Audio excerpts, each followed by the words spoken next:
struggling to make ends meet, with Black and brown communities who remain over-policed and underserved. Because you see, we stand with you because our fights and our demands are shared. So to that wannabe dictator in the White House, for a moment, hear us loud and clear. You thought deploying thousands of military troops throughout DC would silence our freedom of speech and make us back down. To that we say, hell no! Hell no! Hell no! Here we stand.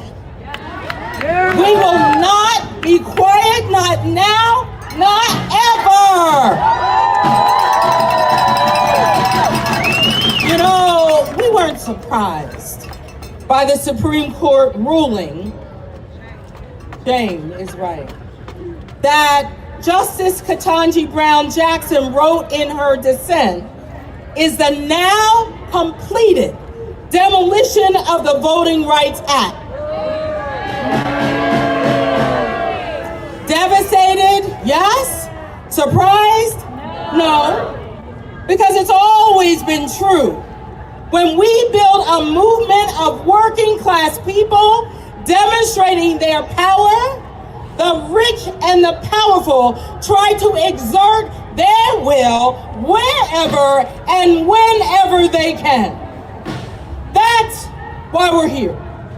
Joining millions across this country, coming together in all of our beautiful diversity. Organized to fight and determined to win. We demand, say we demand, fully funded schools. We demand affordable housing. We demand fair tax systems. And you know what else we're demanding? We're demanding a minimum wage of $25 per hour. Thank you, living wage for all. We will use our power to demand people over profits. Yeah, we will demand freedom for our students. We will demand freedom for our educators. We will demand freedom for all people who call America home. So we march today, we organize tomorrow, we vote in November. And the Supreme Court, they ain't stopping us. That man, he ain't stopping us. Because our power doesn't come from them. Our power comes from workers uniting and fighting and winning together. We the people will be that light finding a way toward liberation. We the people will be that light demanding justice. We the people will stand in our power, we will shine our light, and we will find a way to win all.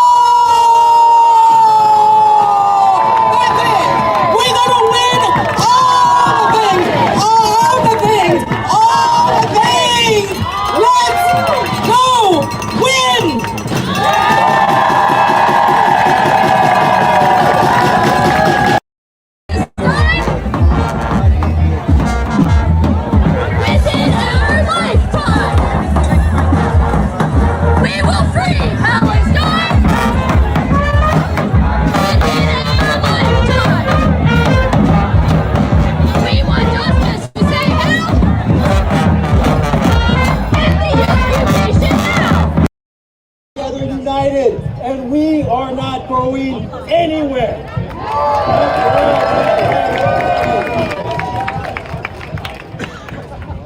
All right.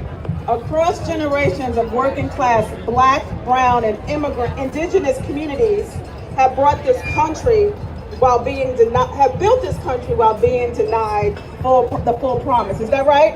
Yes. We built the country. Like to get paid.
Hi, everyone, and welcome to Unleashed with me, Scarlett Johnson, presented by Moms for Liberty.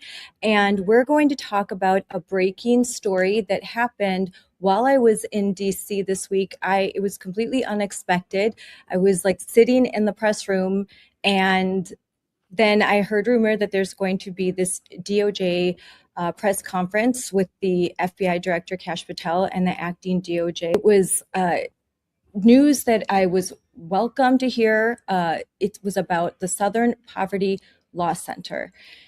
The breaking news that the Southern Poverty Law Center faces a major scandal after the grand jury came back with an indictment of 11 counts.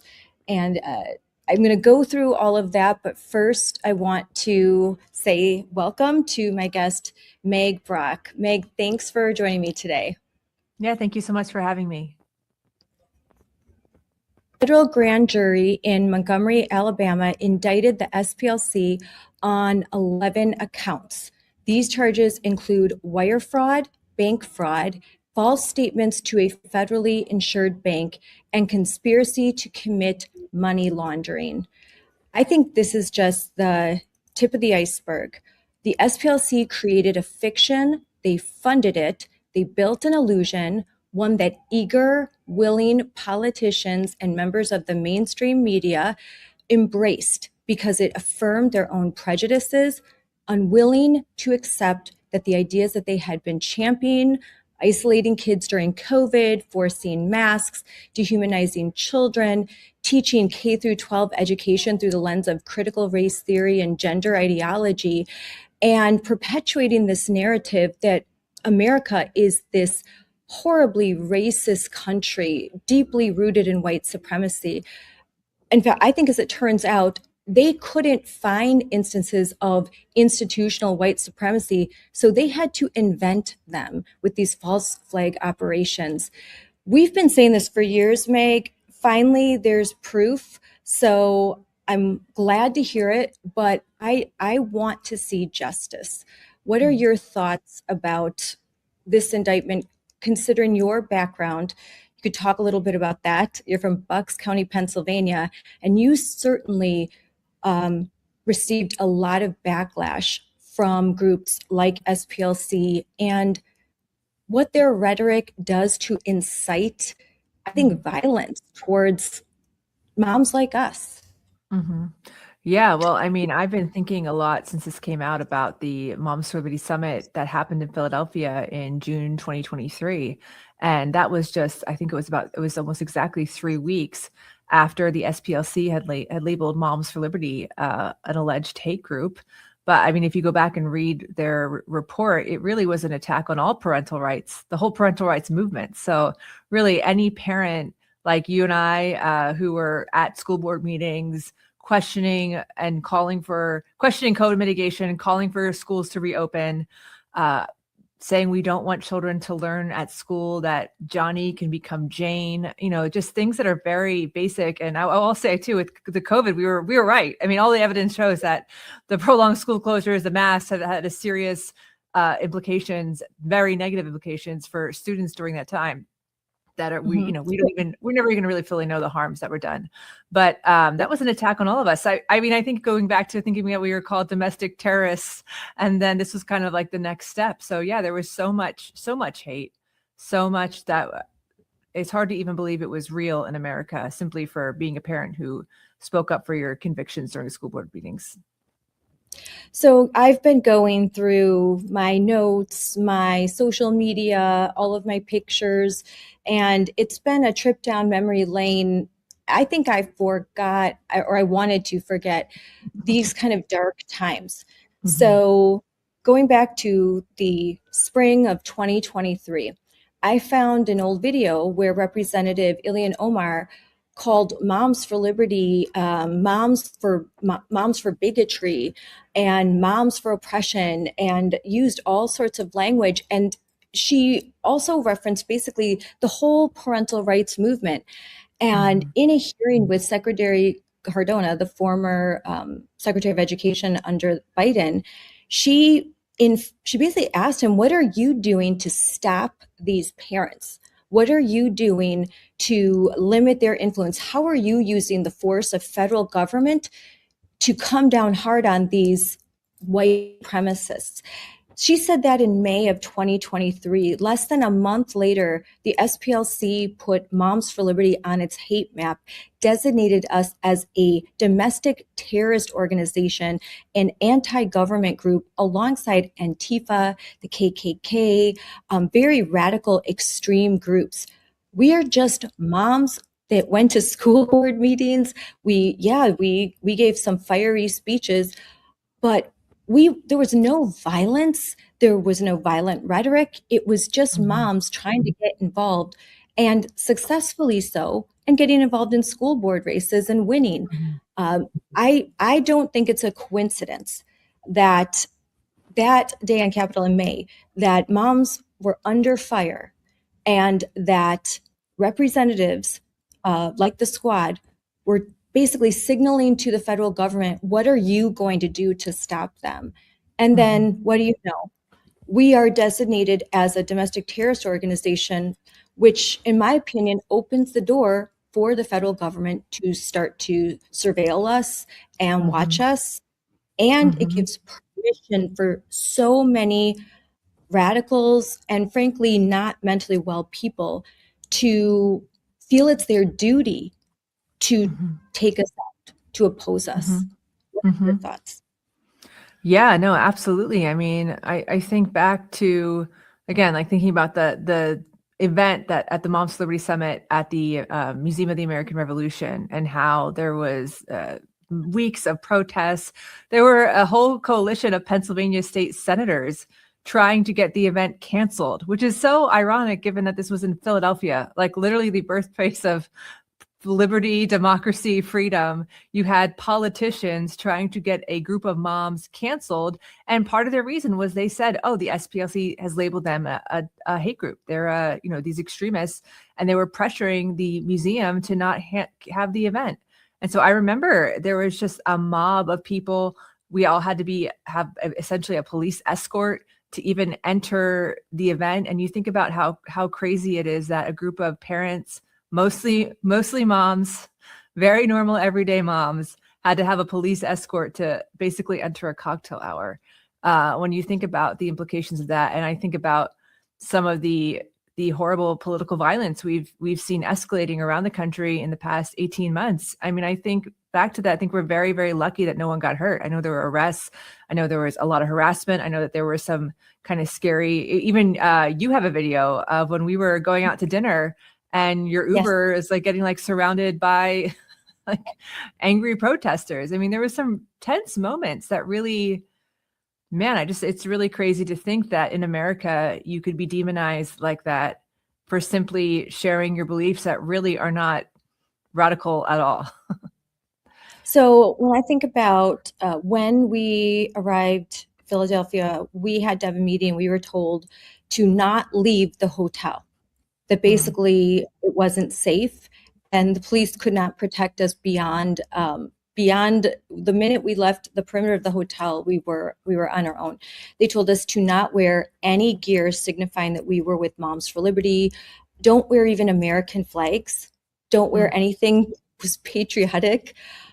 It was shocking that you needed to not look like you were a supporter of Trump or Moms for Liberty, or you loved America, that you had to be inconspicuous. But finally, one night, because Pennsylvania is your hometown, you wanted to show us around a little bit, take us out to eat.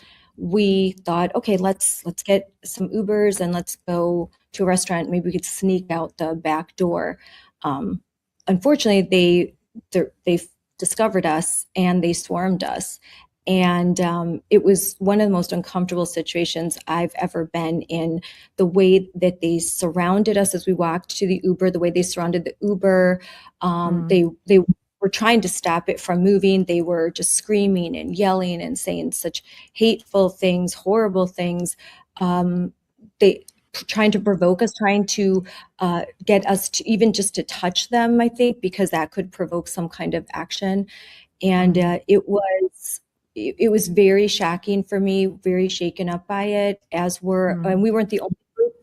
There were other groups where if they simply just wanted to just go see Philadelphia, this historic city, leave their hotel, that they had surrounded all of the different exits, and they were watching and monitoring and coming after us. And I believe that was directly because SPLC put this target on our back and gave permission for these radicals to basically just make our lives miserable, to try to push us so far that we just want to walk away. We just want to be done. The pain is too much. What do you think the purpose is of the kind of tactics that they use, these more revolutionary tactics? Well, I mean, I think that parents being involved in school boards and local politics is effective. I mean, I think about what just happened in Virginia, and you think in 2021, the Republicans won the gubernatorial race, and that was a lot of that was credited in part to parents, because it was kind of the peak of the COVID era, and all these moms and dads were totally pissed off that their kids were either not in school or still having to wear a mask, and they'd had enough. And so they really gathered around more local and state elections, and it had a huge impact. I saw that in my own county in 2021, when parents we had 13 different school districts in Bucks County, and in every district there were these grassroots groups that were mostly totally separate from the GOP, just parents who were upset. Yes. They were Republicans, Democrats, and libertarians, like all working together to try and elect school board members who would stop all the COVID craziness. And ultimately what that did is it had an impact, and it drove up the countywide totals to where the Republicans won all the county elections that they had lost 2 years earlier. And so when activists and progressive activists saw how impactful that was, and frankly, I think it's the most American thing ever. First, I mean, America really needs people to care. And unfortunately, a lot of people don't really care or care enough to even vote unless something is really pressing into them personally. But I think there was every reason for progressives to want to stamp out that fire, because it was effective and it was growing and it was really changing, and it continues to influence. But I think we really saw it really changing how politics were working. I think you said something really important, because I think back to that time that this was not political. This wasn't Republican or Democrat. You weren't kind of doing a litmus test. When parents got together, they just came together as parents, as concerned citizens. We didn't say, hey, raise your hand if you're Republican, if you're get out of here, or vice versa. And this movement it just caught fire because it wasn't labeled. Mm-hmm. It was just, we were all in this collective moment together, and it was so successful. The school board races winning, I know in my own area, candidates were like beating out school board presidents, like two to one. Mhm. It was just such Glenn Youngkin was swept in during this time, and Mhm. he was not predicted to win. And then, of course, the famous statement Mhm. was made in one of the gubernatorial debates, and boom, Glenn Youngkin had his moment. And there were articles called "The Parent Revolution," and I think the success there, that really scared the left and it scared the authoritarians, and so they needed to come in and Mhm. break apart the unity. And what better way to do it than to have groups like SPLC label, say, hey, you don't want to be with those people. Those are white supremacists over there. Right. And Mhm. by putting these labels on, that gave permission for the media to run with it. And boy, they sure did. Mhm. Yeah, and I think it's a very dehumanizing label. And I think I mentioned earlier, I was just reading that report, that they really took care to make sure they include the entire parental rights movement. Like they were speaking about Moms for Liberty, but they were speaking broadly about parents that were involved in school board meetings and weren't progressive. And I mean, I think that we both saw at the local level the kind of hate that spurred, and it's really disturbing. I mean, I think about school board candidates school board directors who were, I mean, mocked incessantly. Some received death threats. I mean, just absolutely horrible things. And it's so sad because particularly with school boards, they are supposed to be about education and not about politics. And so I really think that pushing this perception of extremism when you're having I mean, what really, we know, like, for example, the transgender issue is an 80-20 issue. Like, if you believe that 5-year-olds should be learning that they can change their sex, like, you're the person who's actually extreme. And yet the SPLC labeled parents like you and I who have said, no, we should not be teaching this dangerous ideology to children, that we were extreme and hateful bigots, fascists for doing that, when really the numbers tell the story. So I think you're absolutely right. It allowed a dehumanizing narrative to really attack any parent who was speaking up on issues that most Americans actually do agree on. It's to this day sometimes, but back then in particular, I felt like I was in the upside down. And my husband, like, having to relive some of this, my husband's like, I just can't even go there, because to pick up the local news, like the Milwaukee Journal Sentinel in my area, and see articles written about your wife, your mom, your sister, your aunt, her face, and here's Scarlett Johnson running for school board. Oh, and by the way, she's a white supremacist. She's a bigot. She's a racist, transphobe. Linked to an organization that has been labeled by SPLC a domestic terrorist organization. That, what I just said there, that was the tagline by every legacy media source for the last 3 years. By far the qualifier. And it angered me every time, because I'm like, look around. Do you need, when you come to talk to members of Moms for Liberty, when you come to an event, do you need security? If it was just us, no. Like, we aren't violent. We do not speak violent rhetoric. Believe me, if we did, you'd know it. But on the other side, it's right there for you to see. Every event, surrounded. I mean, there was one event in Wauwatosa school board meeting where me and 5 other moms and a grandfather came to speak at the school board meeting to support the vast majority of parents that were opposing comprehensive sexuality education in their schools. And we won't go down that route we have before, but it's just a vile curriculum that has nothing to do with education and everything about indoctrinating and sexualizing very young kids. So in this community, which is a blue community, the overwhelming number of voters opposed this. They didn't want it. The district put out one of their little polls.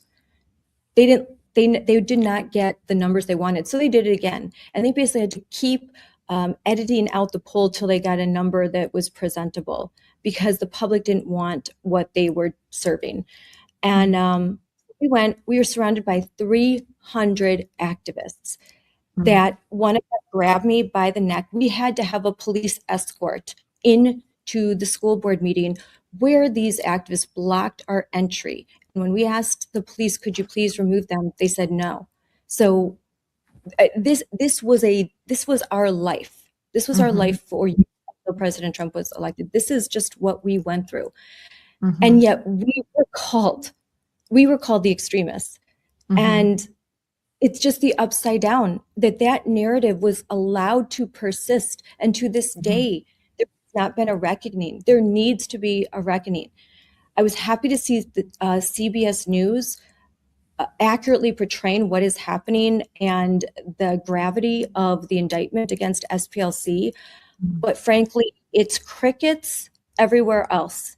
Or they say SPLC was indicted for paying off informants, just like the FBI pays off informants. It's like, no, these things are the same.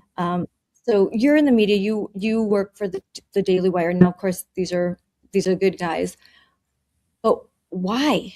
Why is the media perpetuating this fiction? Why are they allowing these very radical people to intimidate us and even them?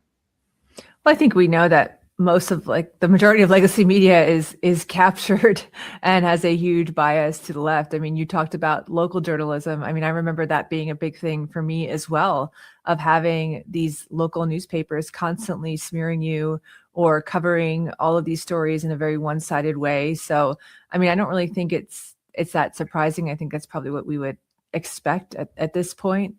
But I think narrative is a really powerful tool that people use. And I think the average person isn't necessarily paying attention to all these issues, might not even know what the SPLC is, but they've probably heard that Moms for Liberty is a hate group, right? They've probably heard that. And so I think it is really important to kind of keep peeling the curtain back and really showing where these ideas come from and giving people an alternative perspective that maybe they're not getting from traditional legacy sources.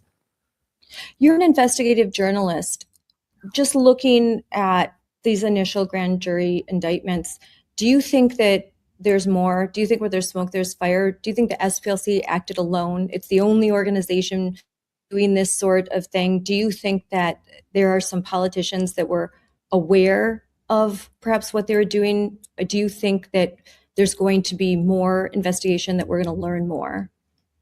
Yeah, I mean, I'm not an expert in the legal field, so I don't really know in terms of what will happen, but I do think with human nature, I mean, we know that people, politics, power, it's all corrupts people, and there's a lot of corruption. So I think that I'm sure as this investigation continues, we're going to learn a lot more, and I hope we learn more. I hope we really are able to get full transparency and to see what happened, who, what, where, whens, so we can be more informed as the public and have a reckoning of how these lies and these actions damage real people. I think that's the part that normally is really missing in a lot of this, is that you think of how it really damaged and caused real harm to so many parents on the ground who don't have the money to hire a security team, right? Like, you're talking about walking into a school board meeting full of angry people that hate you and would love to see you harmed. I mean, essentially, it's a scary feeling. It's very unsettling. And I think it takes a lot of courage to continue just making sure you use your right as an American to share your opinion, to share your voice, to engage with your community. But yeah, I think that there's probably so many stories of people who've been really harmed throughout the country by these labels. So I'm very excited to read your article when it comes out. Before we go, I did want to talk about the article that you have that's just been released. It's The Quiet Suburban Shift, Turning Safe Communities into Radical Ground. And I think that article, that article tells you how we got here. Because how did we get to 2020, 2021, 22, 23, you go back in time just a little bit and you lay the groundwork. How did we get here? How did common sense lose in the suburbs? How did the suburban schools even get affected by what was happening in city schools? Can you tell us a little bit about your article and why you felt compelled to write it? Yeah, so I'm from Bucks County, which is right outside of Philadelphia, and Bucks County's been in national news a lot over the past 2 years. But most recently, it was because the two teens who are charged with the ISIS-inspired or attempted terrorist attack in New York City were both from Bucks County. They were both one was from about half a mile away from where my husband and I bought our first house. The other one was 10 minutes away from where I grew up. So this hit really close to home for me. And I saw living there this real transformation in the suburbs that happened over the past decade. And so I went back and did some digging into the numbers. There were as many as 60,000 people a year leaving Philadelphia in the 2010s. Research suggested that a lot of them were parents, and they were leaving because of the failing schools. We know how the blue cities across the country, their schools are just abysmal. I mean, it's embarrassing. Like, of course, any parent who could not put their kids in those schools is going to want to take that chance. And then you have the crime issue where, I mean, I was reading through this Pew report, and it was just talking about people are like, yeah, I don't really want to worry about someone getting shot down my street when I have kids. And you're like, yeah, of course you don't. But I think what happened is people might have felt the effects of long-term progressive policies and how they failed to keep their community strong and safe. However, not everyone can recognize that if you continue to vote for the same things, then you're just going to have the same problems in your new home. And I think that's really what happened was a lot of people were fleeing the cities. The cities' populations have been kept up or slowly increased because of illegal immigration. I mean, there was a piece that was recently written that was expressing concerns that Philadelphia is not going to have like enough of a population growth or enough workers because of Trump's crackdown on illegal immigration. And I mean, these are things people are saying out loud. So you think so the cities are just kind of been conquered territory for progressive Democrats. They won. And now you have voters shifting out to the suburbs with progressive voting beliefs. And then you have, I know, in Bucks, I mean, a lot of the Philadelphia Democrats were coming out to the suburbs to campaign or to raise money for suburban political candidates. And so I really see it as like the Democrats just trying to strategically enlarge their territory. And then you see how that can have implications even at the federal level. And I, in my piece, talked about how our county commissioners in Bucks, so Bucks County, the Democrats won in the end of 2019 for the first time in over 40 years. They took control of the county by 664 votes, which there were over 450,000 voters in the election. So that is a slimmest of margins. And in 2024, they actually voted to violate established election law in Pennsylvania, and it was a huge news story. If you remember back to November 2024, the Pennsylvania commissioners, those are my people. Those are my commissioners who sued me 5 times. Were viral for like 2 weeks. And so that is just an example of, like, you think about, I think a lot of times the conservative movement kind of leaves local people who are fighting these wars, like you're saying, at school boards behind.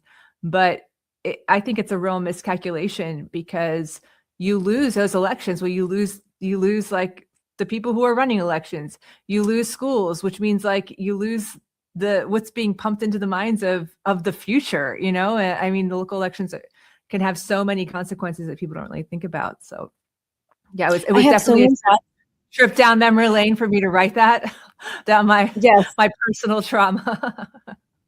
I have so many thoughts with what you said. First of all, lots of times conservatives, Republicans talk about ROI, return on investment.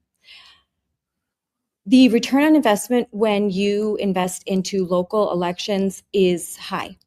Mm-hmm. If you put some money, talent, and effort into these local elections, if you find good candidates and then support them and help them, give them the resources, training they need, but also provide them with enough funds and campaign staff to actually run a good campaign. And they're getting more and more expensive. But back before COVID, I mean, a very small amount of money would go a long way. The Democrats, and I have, since reading your article, I have actually done my own digging, and I started to find policy papers, scholarly journals, and books, things written by very smart strategists in the Democrat Party. They were written, in the Obama era, and kind of mapped out a plan. That plan was to invest in local suburban elections. That by doing so, this was uncharted territory. Republicans tended to have control over these areas because they were the voters that always showed up. They're educated, they're in suburban areas, they show up rain or shine, they vote on election day. Democrats had voters that there's been a little bit of a switch. They have the voters that show up for big things, not a lot of small things. So they had a strategy and they invested. They built a machine. We run campaigns. They think way farther ahead than that. They build machinery and they really infiltrated institutions. We are trying to catch up, but unfortunately, it's still a blind spot for us. We do not invest in local elections. We don't invest enough in state elections. And when we have power, we don't use it. We do not use it the way that the Democrats have now. I'm not saying that we should do the illegal and underhanded tactics that they have done, but we should be looking to Ron DeSantis as an example of what you do when you have institutional power. You use it. You do not let you don't let their name calling get to you. If you have Republicans that are kind of sold out, you primary them and you keep this agenda going and you keep building and you really dig in and get this institutional power back, wrestle it back. We're still coming to grips with these concepts. I don't know how long it's going to take, and I don't know how bad it's going to have to get before there is a come to Jesus moment in the conservative movement, but I sure hope it's coming soon. Yeah, I mean, I think it was interesting, like in 2019 in Bucks, the Democrats won, but then with the parental rights movement, which was totally grassroots, in 2021, the Republicans won. And then it shifted back in 2023 when it was just local elections because, I mean, I know my experience with the local GOPs are that they, in the suburbs, were a lot more social club and kind of aging boomer than they were really ready for the fight. And like you're saying, the strategy that was coming from the Democrats. And so Bucks lost in 2023. And then there was a whole influx of national attention in Pennsylvania in 2024. So Trump took Bucks in 2024, and then the Democrats swept the county again in 2025. So it just is, I don't know, Bucks is such a fascinating place. I was not engaged in politics before or cultural issues before COVID. So I never really paid attention to it. But now I'm like, wow, I really lived through something like a place that's quite fascinating in terms of the swings and really what's happening across America. So I think there are definitely things worth thinking about and paying attention to. Yeah, I think conservatives I think they're now coming out of this influencer moment where they you know what, Trump won. It was a miracle. It was awesome, amazing. I cried. I was a surrogate for Trump. Amazing. And I think the fact that in new media that conservatives had this power for once was intoxicating. But I think now we have to govern and we have to think about building. And I think there are many that just want to keep reliving the win of November 2024 and how great it was in the beginning of 2025. They just want to keep reliving that. and they need to wake up and smell the Marxism, because it's coming, it's here, and if we keep hiding out in an echo chamber, patting ourselves on the back, then we're missing the whole thing. We're missing what's really happening. And so and now we see influencer infighting and all of this garbage. So while I appreciate everyone watching this show, I think people need to watch a lot less, and they need to be engaging more, and they need to be touching grass and be out in their community and aware of what's happening in their community and still fighting for their community. That's how we won. We won because Trump's messaging and his campaign was brilliant, and it was ever present. He campaigned so harder than anyone harder than any politician I've seen in my lifetime. But you don't stop after that win. You have to keep going. You have to keep winning on ideas, and you can't get trapped in the echo chamber. And so I think that's my message. What is yours as we come to an end? I mean, I've been researching the gender issue for the past 3 years, and I would just tell parents that to stay on guard. And why do things like school board elections matter so much? Well, I mean, I think the gender issue is a huge one, because I see the two main entry points for children into this psychosis being the internet and apps and schools. And so, I mean, I think a lot of people, when Trump won, and I think the Trump administration has taken really amazing steps to protect kids and children from gender ideology, but every single one is being fought in court, and there are a lot of activist judges who are not ruling in favor. And the other thing is that, a lot of the things that have happened are really only as good as this presidency. So until there's laws passed, that this could essentially all be erased as soon as if a new Democrat president was elected and wrote a whole different set of executive orders saying, actually, gender identity is real. And, if you misgender someone, it's a hate crime. You're going to go back on the SPLC's hate map. I mean, so I going to be vindicated somehow with like radical far left. Yes. That's why I think that's why, in terms of what you're saying with real change and really, Mom's Liberty is all about schools. Why schools? I think they're so important. There's still a lot of work to be done, and I'm just talking about the issue of gender ideology. I mean, there's still so much to be done and to protect kids and families. So I think that the best way we can do that is just being engaged, being good moms, good wives, good friends, good aunts, sisters, members of our community, remembering like that's what real life is, and that's really where you find the joy in life. And I think if you don't have that joy, it's kind of hard to stay engaged with these issues. So I think, to your point, it's really important for people to find that balance in their lives. Yes, we've got to stay engaged locally, stay vigilant, stay on top of your school board, find candidates, run for school board, collect the evidence when your school board or your state or a government institution is violating Title IX, violating federal law, violating civil rights by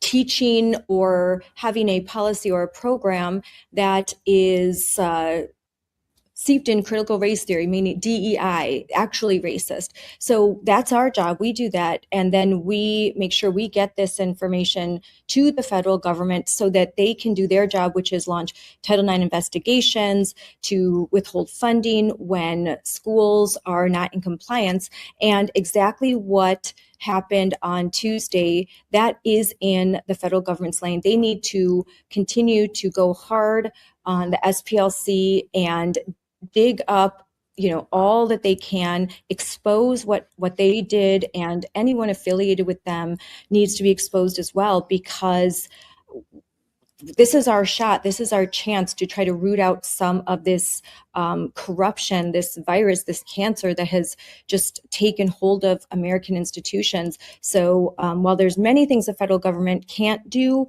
as far locally and school boards and what's happening with grassroots activists, this they can do. They can provide us justice for what happened to us, and they could protect us in the future from something like this ever happening again. And it is incumbent upon them to work very hard and very vigilantly to get justice for all of us who were harmed in this space, because ultimately it is our children that are harmed when we can't protect them. So I don't think I could end it any other way than that. That's great. No, thank you. Thank you so much for having me. I appreciate it. Thanks for coming on, and I can't wait to read your next article. I encourage everyone to follow Meg Brock. We'll have all of her information in the comments, and follow Daily Wire. They're doing great work. And Thank you. Thank you, Scarlett. Thanks for having me. Thanks, Meg. Bye. Bye. No more! No more! The 3 million members of the NEA stand with immigrants and with every worker struggling to make ends meet, with Black and brown communities who remain over-policed and underserved. Because you see, we stand with you in our fights, and our demands are shared. So to that wannabe dictator in the White House, for a moment, hear us loud and clear. You thought deploying thousands of military troops throughout DC would silence our freedom of speech and make us back down. To that we say, hell no! Hell no! Hell no! Here we stand. We will not be quiet, not now, not ever. You know, we weren't surprised by the Supreme Court ruling, Jane is right, that Justice Ketanji Brown Jackson wrote in her dissent is the now completed demolition of the Voting Rights Act. Devastated? Yes. Surprised? No. Because it's always been true. When we build a movement of working class people demonstrating their power, the rich and the powerful try to exert their will wherever and whenever they can. That's why we're here. Joining millions across this country, coming together in all of our beautiful diversity. Organized to fight and determined to win. We demand, say we demand, fully funded schools. We demand affordable housing. We demand fair tax systems. And you know what else we're demanding? We're demanding a minimum wage of $25 per hour. Thank you, living wage for all. We will use our power to demand people over profits. Yeah, we will demand freedom for our students. We will demand freedom for our educators. We will demand freedom for all people who call America home. So we march today, we organize tomorrow, we vote in November. And the Supreme Court, they ain't stopping us. That man, he ain't stopping us. Because our power doesn't come from them. Our power comes from workers uniting and fighting and winning together. We the people will be that light finding a way toward liberation. We the people will be that light demanding justice. We the people will stand in our power we will shine our light, and we will find a way to win all the things. We're gonna win all the things, all the things, all the things. Let's go win.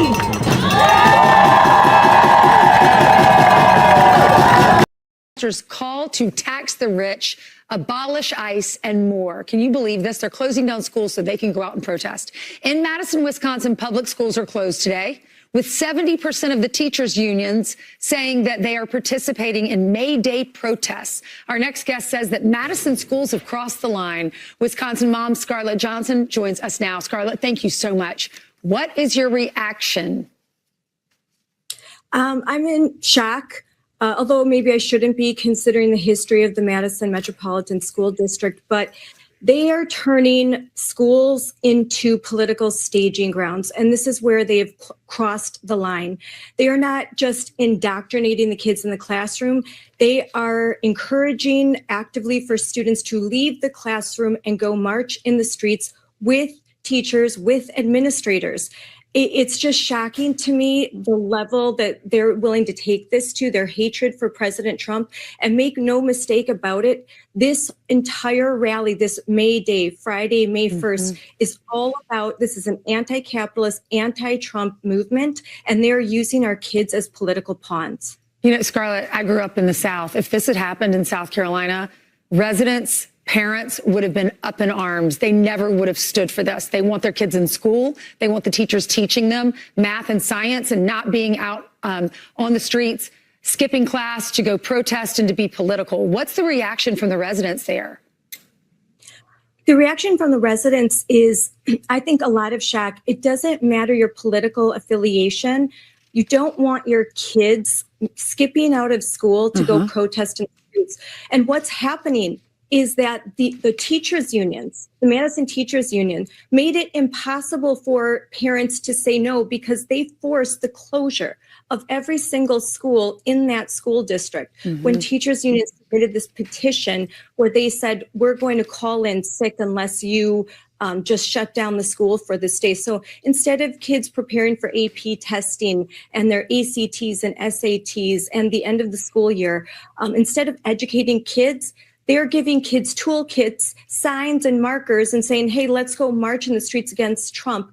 They're even having kids hold signs that say teachers should be paid more money. I mean, they're using kids as pawns, and residents are outraged and they're upset. They shut down daycares. Scarlett, if you look at the report card in Wisconsin, it's not good. These kids need to be in class. The teachers need to be in class. Grade 4, only 42% are proficient in math. Only 37% are proficient in 31% are proficient in reading. And then look at grade 8 down at the bottom of the screen. Only 37% in math and 31% in reading. Those numbers are not good. These numbers are terrible. And every year, the Wisconsin Department of Instruction lowers the threshold. They lower the standards. And so they're even worse than what you see right there when you get apples to apples comparisons. So bottom line, the teachers' unions aren't educating our kids. They're not teaching them to read. And when they're not allowing boys in the girls' bathrooms, which they do in this school district, they've eliminated girls' bathrooms. There's only gender inclusive bathrooms and boys' bathrooms. When they're not hiding gender identities from parents, they're inviting kids to join them to protest in the streets. It's gone too far. A line has been crossed. And you know what, Ainsley? The parents are making their opinion known with their feet, because every year this school district has declining enrollment numbers, and they're projected to lose 700 more students in the next few years. Gee, I wonder why. You know, and they're pushing their agenda on our kids, clearly. They're telling them, you don't have to go to school today, go participate in this march. It might not even be something that these kids understand, know about. Their parents might be conservative and not agree with it. The teachers' unions are pouring more than $1 billion, Scarlett, to left-wing organizations and political groups. Can you believe that? $1 billion to these left-wing groups. They're trying to indoctrinate our children. Look at it when it's broken down with the National Teachers Union and the state and local. What's your reaction? I'm not surprised at all because I've run for school board and I have helped numerous moms run for school board. And the number one opponent that we face are teachers unions. They have unlimited budgets. There's postcards that come into our state from all over the country. They're organized, they're well funded, and they have a massive attack campaign. We're just regular moms trying to make a difference. We're fighting against this huge woke Goliath. But you know what? Sometimes David wins. And I think they're overplaying their hand here. Parents are seeing just how corrupt and political these organizations are. And I hope that they're realizing they should side with the moms, and we need to revoke the NEA charter as well. They have a federal charter. Scarlett, thank you so much for coming on with us this morning.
Hi, everyone. Welcome to Unleashed with me, Scarlett Johnson, presented by Moms for Liberty. And I'm here with our friend, Corey DeAngelis, and we're going to talk about May Day. That was on May 1st, this past Friday. And we, leading up to May Day, Corey and I were posting and we were on talk shows and we were sending out the alarm to parents all over the country that radical teachers unions were using this socialist Marxist holiday as a way to stop education on Friday, close schools, and organize students to protest on the streets with them. Protesting just about everything. I was at a DC protest, and it was different in different states. But I wanted Corey to come back on. We talked about this a little bit last week, but I'm so glad that you could join me again, Corey, because I wanted to talk about what happened, what didn't happen, and why parents should still be concerned. So thank you for coming on again. Hey, thanks for having me, Scarlett. So what did you see on this Friday? What did you see? What surprised you? And what didn't you see? Yeah, unfortunately, we were right that they were going to use the kids for political props, and that's what they did. I mean, in Chicago, I had people on the ground sending me videos from the Freedom Foundation, and you had kids writing in chalk and misspelling words because kids can't read, write, or do math in Chicago, yet they had them out protesting in the streets. And they were even bragging on social media. The Chicago Teachers Union posted a video of a teacher saying that, well, they reorganized their school so that the kindergartners could go protest too. And they thought that was a good thing. They were bragging about this. And kindergartners have no idea what's going on. They have no business involving children at that age. I mean, even in high school either, but it's really indefensible for kindergartners to go to these political protests. And then a lot of people were surprised because a lot of news was bubbling up out of not just Chicago and deep blue cities, but also North Carolina. They don't even have collective bargaining in North Carolina, but they do have a teachers union there. It's called the North Carolina Association of Educators. It's the state affiliate of the NEA, which is the largest teachers union in the country. And they canceled school for so many kids. And guess what? In Scarlett, teachers' strikes are not even legal in North Carolina. but they did it anyway. They just call it, something else. It's a mass sick out. People were just calling out of work, and the school districts just had to close because they didn't have enough staff. Well, if it walks like a duck and quacks like a duck, it's probably a duck. It seems like a strike to me. It's just under a different language so that they can try to skirt the law. But they were calling for so 700,000 kids were out of school that day. And there was actually a construction worker that I looked up on Facebook. He posted a comment on one of the news stories. He said, look, I had to call into work because my kids' school closed down last minute. I didn't know what to do. That tweet went pretty viral because a lot of people understand, like, there's a different set of rules for people who work in the private sector than the people who work in these government unions who have no accountability whatsoever. A lot of people were commenting as well, saying, like, why do this in the middle of the week? If you want to go have a political protest, why not do it on the weekend? And the response from a lot of these people was, well, it wouldn't hurt as much if we did it on the weekend. So their whole point was to hurt parents, was to make things uncomfortable, and so that the school district would cave to their wishes. The thing is, Scarlett, in the private sector, I don't really have a problem if you go on strike in the private sector, because if Walmart had a union, for example, and everybody called out of work on the same day, it would be inconvenient, but maybe you go shop at Safeway or Trader Joe's or somewhere else, and you get to keep your money. You don't have to give your funding to Walmart that's not even giving you any services. But with the school system, you have to call out of work because you're relying on the child care services. So you're losing out money there. You've already paid funding and property taxes to the school system. You don't get the service. And you can't vote with your feet and take your money somewhere else unless you have school choice. So this is great advertising for homeschooling and school choice, but it makes it really tough for parents who are in the sticky situation where you're going to have endless teacher strikes throughout history going forward as well, because there's no incentive. In the private sector, the employer feels a little bit of the pain. The employees feel pain too, because they risk losing their job. They risk could have earned that day. But in the school system, this is why we saw COVID school closures happen for such a long time. The customer gets screwed, and they don't get their money. They don't get the service. The public school teachers got to sit at home, continue getting paid. The school districts didn't care because the kids were still on the roll, because school choice wasn't a big thing before COVID. And so, I'd say this is free advertising for homeschooling, school choice. And the last thing I'll say on North Carolina was that there's a lot of pushback going on social media still to this day, especially with what happened in North Carolina. And they called for all of these demands. Some of them, we knew were coming. They wanted $20,000 per student. They wanted to increase spending tremendously. They wanted to increase wages for everybody by 25%. I don't know where they got that number, but just pulled it out of the hat, and it was across the board. It's not, they didn't say, oh, we should target it for bonuses for people doing a good job. Of course, they fight for the lowest common denominator in the union. They fight against merit pay. So just give us all more money, even if we're not showing up to work, even if we're not doing a good job and we're failing academically. If we're not interesting to the students, give us all a 25% raise. That kind of made sense. We knew that was coming. But they also called for redrawing the congressional maps. Like, that just came out of nowhere. It's like they wanted to rig the game in favor of the Democrats. That was part of their demands.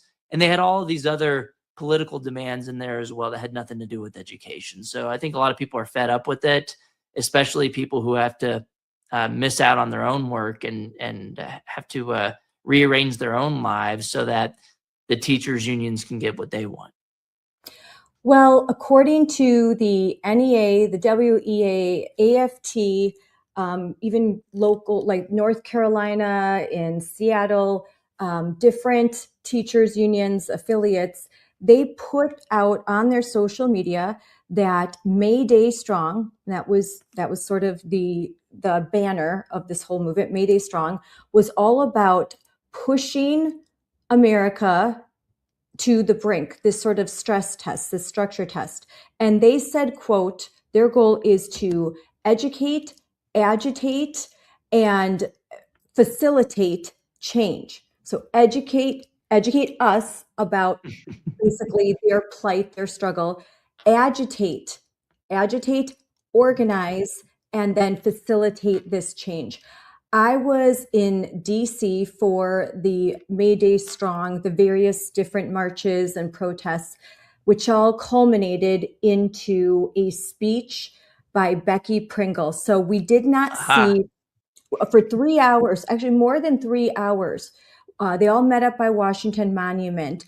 I saw all different unions, so many different groups that I'm going to post some footage about this later during the week and start to go through all the different groups and shirts that we saw. And the Communist Party. Communist Party, Socialist Party, official, different offshoots, and a lot of pro-immigration groups. And the signs there were not, I will say this, there were hardly any children. Every restaurant was open. Every business was open. They did march in the street, but you could see that this was all planned and coordinated, that they had already made the police aware. There was National Guard, there were police officers. So this, by no means did they do what I think they tried to accomplish. So I just want to say, like, business ran as usual. So in that way, they failed.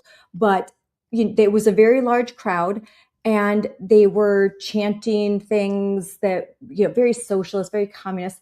But one thing of all the list of grievances that you mentioned, one that I heard that you didn't mention was a 4-day work week.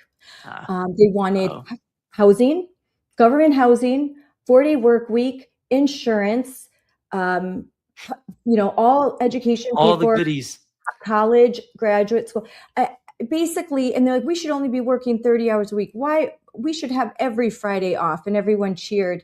We shouldn't have to work, and you should give us more money for not working. Yes. When we're failing academically with 80% of kids not proficient in math. Oh, that's such a splendid idea.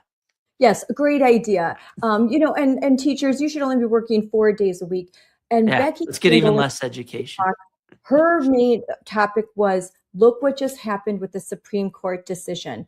And she said, we don't care what the Supreme Court says. Supreme Court can't stop us. The president can't stop us. Congress can't stop us. And she's like, ain't nobody can stop us. We're going to win all the things. All the things. Her all favorite the things.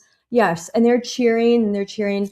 And then they put their, out. If we had done something like that, the kinds of things that they would say.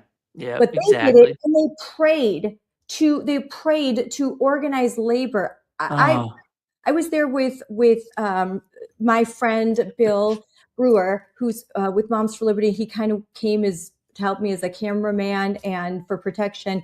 And he's just laughing. He's like, Scarlett, is this what you have to put up with all the time? He's like, these people are crazy. He's like, do they understand what they're even saying? Like, our whole economy would collapse. This is just a joke, right? But then he looked around and saw all the blue NEA shirts, hundreds and hundreds of teachers, educators. They are cheering all of this on. And to me, that kind of said it all. They didn't go march in the march. My opinion, they didn't want to be seen with the communists and the kind of signs, they were so vulgar, the swearing, all of that. They knew that wouldn't be a good media look. So they all just waited at the end of this whole march and then put on the rally.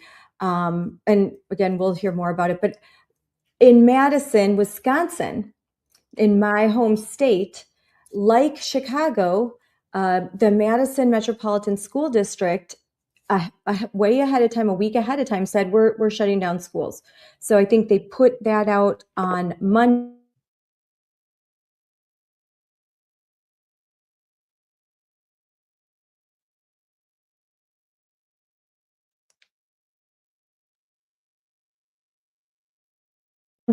As well.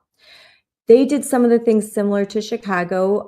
They bussed kids out. They were protesting by the Capitol. There were a lot of students there. There were a lot of young kids there, unlike in DC. And like North Carolina, Wisconsin is illegal to hold a strike in this manner. Like, that violates the law. Mhm. And in any state, a purely political strike is not legal. You cannot strike for pure political reasons. You're supposed to be advocating for something in a contract. And I looked this up and talked to some lawyers. So, but no one's going to do anything about it in these areas. But technically, that's the case. In North Carolina, that was the state where the most school districts had shut down, and it was quite a large. They had quite a large showing. But the organizers of this Sunrise Movement and of May Day Strong were located near outside of Raleigh and in Raleigh, Carolina. So I think that explains why they had 9 or 10 school districts that shut down. I think it was at least 13 in North Oh, Carolina. really? Crazy. Yeah, 700,000 kids. And Wow. of course they chose May Day. I mean, when they tell you who they really are, you should believe them. This is a communist holiday. And of course, the Communist Party USA was there. All the Democrat socialist groups were there as well. And, this didn't bubble up out of nowhere, Scarlett. We all saw the NEA convention last summer in Portland, Oregon. They passed a bunch of crazy resolutions, but one of them was to dedicate financial resources towards mobilizing students to protest against Trump's policies, including immigration enforcement. Hello, it didn't come out of nowhere. And so, yeah, it's just crazy to me how, of course, the kids wanted. Scarlett, you came back. Did you? Yes. Oh, yeah. No, I just had to adjust something really fast. Oh, I was like, I don't even know why I'm talking anymore. I think she No. fell off. No. But yeah, it's just crazy to me how they have been planning this for a long time. They called President Trump a fascist in one of their official resolutions. They misspelled the word fascism in that same one. But then they dedicated money towards helping students organize political protests. And then you fast forward to today, you see that they were bragging on social media about having kindergartners go out there and protest. And they even had curriculum. And I got a hold of this. I don't know why I'm still on their email list. They should take Corey DeAngelis off of that if they're smart, but I guess they're not very smart. And their curriculums, they were comparing abolishing slavery to abolishing police and abolishing prisons as if those things are equal, and basically trying to brainwash kids into thinking if you like the police, then that means you must like slavery. That just makes zero sense. If you like prisons and safety, that means you like slavery. No, those aren't the same thing. And they were comparing President Trump to fascist dictators and so on and so forth. And it's just pure political propaganda in the schools. And they're just basically like, what are you going to do about it? And they killed school choice in Illinois too in 2023, even for the low income kids. They had 9,000 kids on scholarships, mostly low income kids. And they got kicked out of scholarships because the teachers union fought against that. And they're trapping kids in these institutions that aren't aligned with their parents' values. And, maybe there's some conservatives left in the public school system in Chicago, and those teachers need to leave. You can go to optouttoday.com. And I just saw on the Teacher Freedom Alliance website, they have now 14,400 teachers who have left the unions in the past year and joined their alternative, which is free because donors are covering their liability insurance and so on and so forth, and professional development. And now you don't have to give your money to Stacey Davis Gates, the president there, who sends her own kid to a private school, called school choice racist.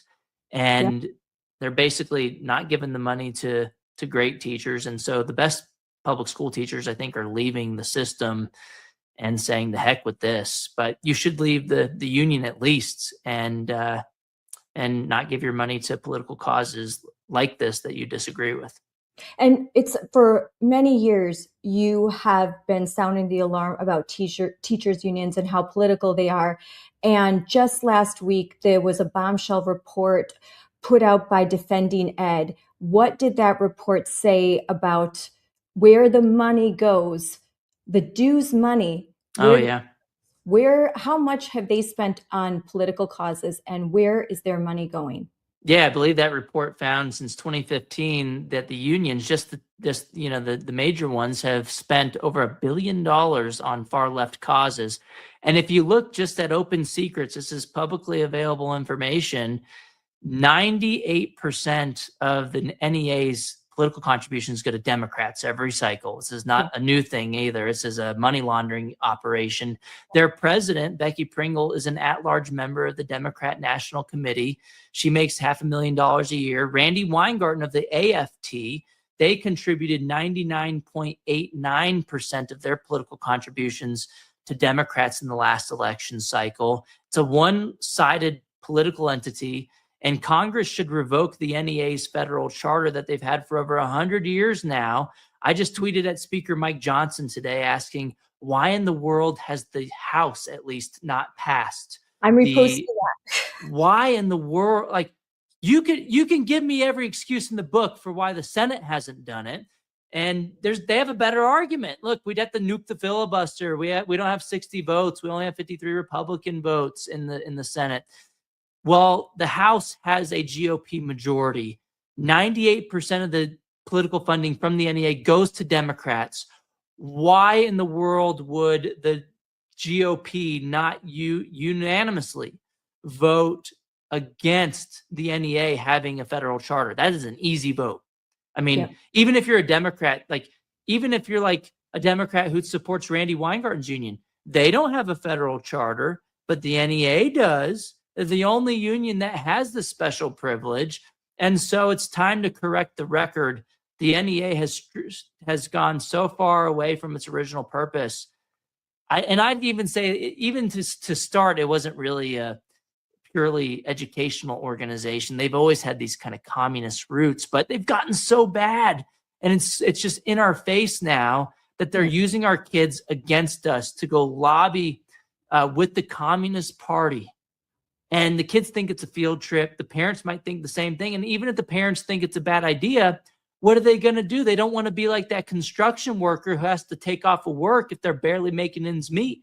And so low-income parents in particular, they have no recourse. So we need school choice. We need teacher choice. And Congress, you need to wake the freak up and stop giving this kind of false sense of authority to the NEA as if it's a educational entity when it's a political activist group for far left causes. The teachers unions are out of step with the teachers. And I've seen polling from Education Week and other places finding that at least a quarter of teachers identify as conservatives. So you look at their funding, 99% Democrat, but not 99% of teachers are conservatives. Are Democrats. There's a misalignment happening there. And so I think, one, teachers should opt out. They should be able to join the Teacher Freedom Alliance, get their liability insurance covered for free, which is actually twice the amount of what the Randy Weingarten's provides. Theirs at the Teacher Freedom Alliance is at about $2 million per person, whereas the unions is only about $1 million per person. And the unions is in the union's name, whereas the Teacher Freedom Alliance is in the actual teacher's name. So it's for the thing is with the unions, they can choose not to defend you, but if it's in your name, you're going to be covered. So yeah, I think the people like Randy Weingarten who are making so much more than the average teacher, they have zero accountability right now, and the only way to make them feel the fire is for the teachers to stop sending their money to them. And so the last thing I want to say on this is, in Chicago, things sometimes they get so bad to where, you fall off the cliff and you can start to climb back up. And I think we're seeing a light at the end of the tunnel. In Chicago, it's been an international embarrassment where they said it was racist to reopen schools. And then they were caught vacationing in Puerto Rico during COVID. And so obviously they weren't worried about safety. They just wanted to hold children's education hostage. But now we have polling for the first time ever finding that Chicago Teachers Union has a net negative 26% favorability rating. Most Chicago voters, 52%, say that they don't support the Chicago Teachers Union. 26% say that they do. So that's almost twice the amount say that they are unsupportive of the union as opposed to being supportive of them. And that's a big flip where they used to have a favorable mojo with the general public. And now their brand is becoming toxic so much that in the primaries a couple months ago, they endorsed 13 candidates and a majority of them lost. And so some of the Democrat politicians didn't brag about their CTU endorsement. They didn't even put it on their campaign websites this time. And when things become so bad for the unions, I think that's when we start to have a glimmer of hope that things could actually change. This happened in Texas too, my home state. Every single election cycle, the Texas Federation of Teachers, which is the Randy Weingarten affiliate, used to endorse the Republicans who voted against school choice. But then when we started to call it out, and we had social media putting a spotlight on this, and COVID, waking up the parents and the conservatives saying, you know what, I don't think Republicans should be involved with these far left activist groups called the teachers unions. And starting in 2022, the unions out here in Texas no longer endorsed Republicans. You might say, oh, that's bad news for Republicans, but the Republicans didn't need them.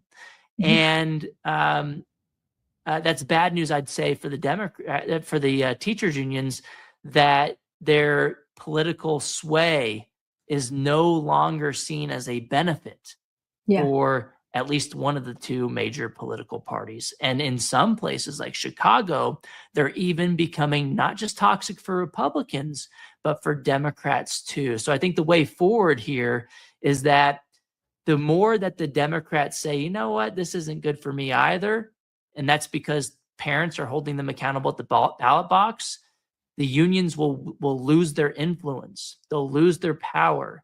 And that'll be amplified by teachers leaving the unions.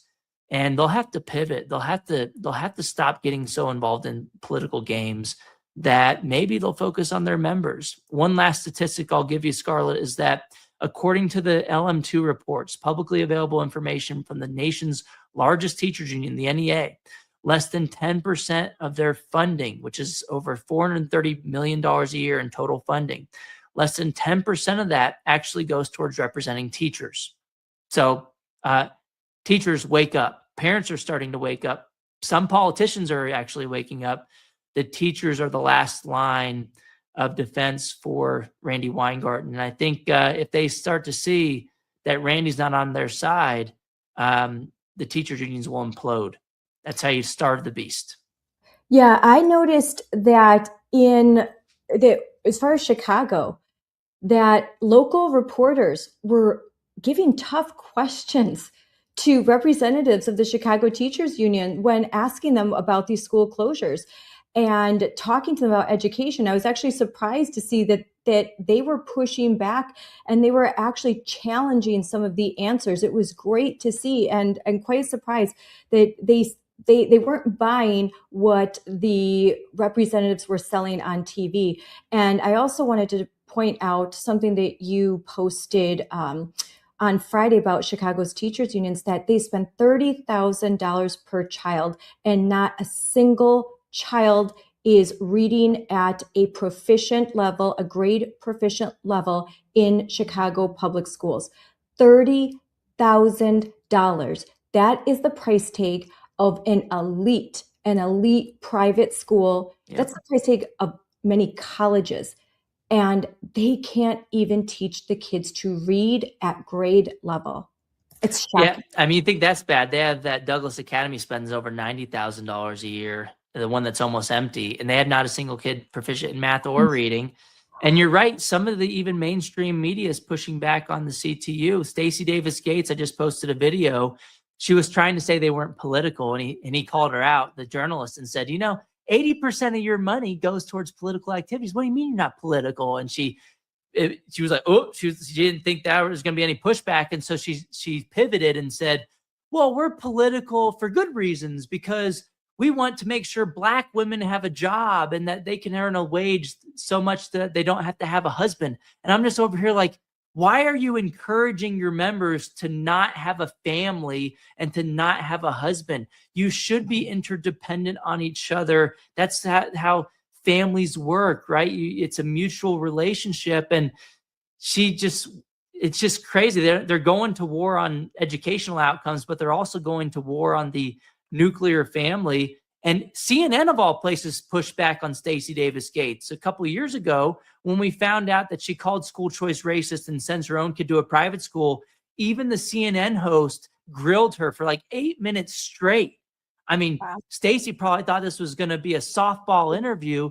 CNN sucks in so many ways. But in this interview, it was just too good to be true. They were just hounding her on this. I think it was Abby Phillips was the name of the reporter, was just like, wouldn't let her go on the issue. And Stacey Davis Gates, you could tell she just wanted to hop out of her seat and end the interview, but she held on for dear life. And if you look at where teachers in Chicago send their kids, I think they're about 3 to 4 times as likely to send their own children to private schools, about 30 to 40%, whereas the national average is like 10%.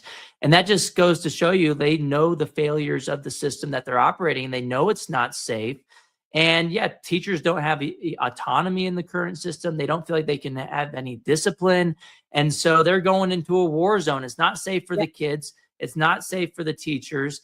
And if the cook is not eating at the restaurant, maybe they know something that we don't know, and we shouldn't eat there either. So this is a good reason why other parents should have choices in education too, not just the teachers union president. That was a great conversation with Corey. I'm so glad that he could come on and discuss what happened on Friday, May 1st. What we're seeing now should remove any remaining doubt about what these teachers unions are really doing. The NEA is not just quietly nodding at May Day and the activities that took place in several states across this country, activities which led over 700,000 school kids out of the classroom. And parents were left to wonder, why is this happening? I can tell you why. It's because the classrooms are viewed as political playgrounds for radical activists. And this bad behavior is being allowed to continue by Democrats and at the local level. And it has to stop.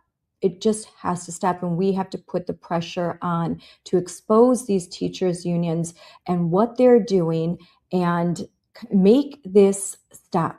It's not right. It's not okay to put out official toolkits that tell members who are educators, members who are administrators, members who are counselors in public schools, telling them to educate, agitate, organize, and facilitate political change by using the students as props in their radical leftist movement is wrong, and it's unconscionable. There are many educational associations at the local level in Raleigh, North Carolina, in Madison, Wisconsin, in Chicago that promoted political training to help these protests, to help these activities, to give students signs and ideas for signs, to hold markers, to give them the tools that they would need to engage in this kind of political theater. They did this in order to, quote, build power. Think about that. Build power. That language says everything that you need to know about teachers' unions. They didn't say we want to agitate, infiltrate, and organize to increase reading scores, or to increase math scores, or to better educate children, or to protect teachers and keep them safe in their classrooms. No, they did it to build political power. And what would they use with that political power? They want open borders. They want to engage in anti-ICE activities. They want to toss out some Supreme Court justices, or they want to pack the Supreme Court. They want to win political elections. They want to disrupt the President Trump's presidency. They want to redraw legislative maps so that they can win more seats at the state and federal level. This is what they want to do with the power. And once they have that power, if they were to be successful, well, then they say that's part of the revolution where they will win all the things, all the things. And when they win all the things, that's when they're going to have this new government, this new era in democracy. I tell you what, this is not about democracy. It's about authoritarianism, and it's about creating a government system which would oppress anyone who disagrees with their radical left-wing dogma. Wake up and smell the Marxism. Again, these teachers' unions are not about increasing the reading proficiency of K through 12 students. They're not about increasing math proficiency. They're not about adding more STEM classes and more AP classes in high schools. They are about building political power. They aren't about restoring discipline. They aren't about raising achievements. They're about raising kids to be political pawns in their woke army. Believe them when they tell you who they are. Becky Pringle appeared in a Sunrise event. It was called Roadmap to a Political Revolution. This was the precursor for this May Day protest. And this roadmap was used in Minnesota in the anti-ICE protests. She encouraged parents and teachers to engage in political activity. She encouraged students to engage in political activity, to take to the streets, to protest the Trump administration, to fight for open borders, to fight for all sorts of far-left political causes. When they tell you who they are, believe them. And you heard Corey when he told you that the NEA has a 100-year-old federal charter. It is time to revoke the NEA charter. Becky Pringle is the president of the NEA, the National Education Association. And as you heard from me and from Corey, and you will hear directly from Becky Pringle, because I'm going to play her speech from May Day, Friday, May 1st in Washington, D.C., you're going to hear a political operative who has no interest in educating children to read in science and math. She only sees your children as soldiers in her woke army, and she wants to use them to gain political power and to help friends and allies gain political power. This should horrify you. It horrifies me. It's time to stand up, speak out, and fight back. Thank you very much. Protesters call to tax the rich, abolish ICE, and more. Can you believe this? They're closing down schools so they can go out and protest. In Madison, Wisconsin, public schools are closed today, with 70% of the teachers' unions saying that they are participating in May Day protests. Our next guest says that Madison schools have crossed the line. Wisconsin mom Scarlett Johnson joins us now. Scarlett, thank you so much. What is your reaction? I'm in shock. Although maybe I shouldn't be, considering the history of the Madison Metropolitan School District, but they are turning schools into political staging grounds. And this is where they have crossed the line. They are not just indoctrinating the kids in the classroom. They are encouraging actively for students to leave the classroom and go march in the streets with teachers, with administrators. It's just shocking to me, the level that they're willing to take this to, their hatred for President Trump. And make no mistake about it, this entire rally, this May Day, Friday, May 1st, is all about, this is an anti-capitalist, anti-Trump movement, and they're using our kids as political pawns. You know, Scarlett, I grew up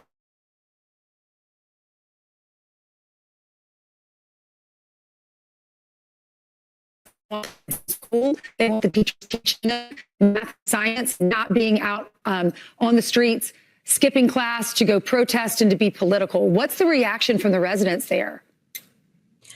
The reaction from the residents is, I think, a lot of shock. It doesn't matter your political affiliation. You don't want your kids skipping out of school to go protest in the streets. And what's happening is that the teachers' unions, the Madison Teachers Union, made it impossible for parents to say no because they forced the closure of every single school in that school district. When teachers' unions submitted this petition where they said, we're going to call in sick unless you just shut down the school for this day. So instead of kids preparing for AP testing and their ACTs and SATs and the end of the school year, instead of educating kids, they're giving kids toolkits, signs, and markers and saying, hey, let's go march in the streets against Trump. They're even having kids hold signs that say teachers should be paid more money. I mean, they're using kids as pawns, and residents are outraged and they're upset. They need to shut down daycares. Scarlett, if you look at the report card in Wisconsin, it's not good. These kids need to be in class. The teachers need to be in class. Grade 4, only 42% are proficient in math. Only 37% are proficient in 31% are proficient in reading. And then look at grade 8 down at the bottom of the screen. Only 37% in math and 31% in reading. Those numbers are not good. These numbers are terrible. And every year, the Wisconsin Department of Instruction lowers the threshold. They lower the standards. And so they're even worse than what you see right there when you get apples to apples comparisons. So bottom line, the teachers' unions aren't educating our kids. They're not teaching them to read. And when they're not allowing boys in the girls' bathrooms, which they do in this school district, they've eliminated girls' bathrooms. There's only gender-inclusive bathrooms and boys' bathrooms. When they're not hiding gender identities from parents, they're inviting kids to join them to protest in the streets. It's gone too far. A line has been crossed. And you know what, Ainsley? The parents are making their opinion known with their feet because every year this school district has declining enrollment numbers, and they're projected to lose 700 more students in the next few years. Gee, I wonder why. You know, and they're pushing their agenda on our kids, clearly. They're telling them, you don't have to go to school today, go participate in this march. It might not even be something that these kids understand, know about. Their parents might be conservative and not agree with it. The teachers' unions are pouring more than $1 billion, Scarlett, to left-wing organizations and political groups. Can you believe that? $1 billion to these left-wing groups. They're trying to indoctrinate our children. Look at it when it's broken down with the National Teachers Union and the state and local. What's your reaction? I'm not surprised at all because I've run for school board and I have helped numerous moms run for school board. And the number one opponent that we face are teachers unions. They have unlimited budgets. There's postcards that come into our state from all over the country. They're organized, they're well funded, and they have a massive attack campaign. We're just regular moms trying to make a difference. We're fighting against this huge woke Goliath. But you know what? Sometimes David wins. And I think they're overplaying their hand here. Parents are seeing just how corrupt and political these organizations are. And I hope that they're realizing they should side with the moms, and we need to revoke the NEA charter as well. They have a federal charter. Scarlett, thank you so much for coming on with us this morning. Madison Metropolitan School District has crossed a line. Activist teachers, administrators, and political activists successfully shut down the school district. They have asked students to join them as they protest in the streets against President Trump, against ICE, against capitalism, against America. It's a no work, no school, no business, no shopping, national strike, pushed by far-left radical unions, led by teachers unions like the NEA. The NEA, with 3 million members, is the largest public sector union in the country. These are socialist Marxist organizers. They are training your children to be good little soldiers in the Marxist army. Schools are being turned into political staging grounds. I think that they've really gone too far. They are overplaying their hand. They look at what happened in Minnesota with the ICE out movement. They see that as success. It's a success that they're trying to replicate now all over the country. Teachers unions like the NEA have been actively and relentlessly encouraging other teachers, administrators, school districts to shut down today, Friday, May 1st. Where they haven't been successful, they are encouraging for students to walk out of classes. These kids have been recruited for action and they're about to be deployed. School districts in Chicago and in North Carolina have officially shut down for the full day. Students will be marching out of the classroom with their teachers in solidarity. These May Day organizers have put schools and school children directly in their crosshairs. That's what makes this protest so different, so unusual, and so concerning. When you consider that the NEA has toolkits and classroom supplemental materials, you have to ask yourself, are we talking about education, or are we just watching political organizing happen directly in the classroom? Teachers' unions are driving this, turning classrooms into these incubators for activism. In fact, Defending Education just released a bombshell report that showed $1 billion of teachers' unions' money going directly into far-left political causes and the Democrat Party. They're voting to fundamentally transform the United States of America. And boy, do these organizations not want parents to have rights. They see children as a function of the state. They see children as political operatives. And you know they don't care about children. All you have to do is look up the proficiency rates of the kids in your school district. They don't care that your children can't write a complete sentence. They don't care that our kids aren't prepared for high school, and then they're not prepared for college, and then they're not prepared to go out into the workforce.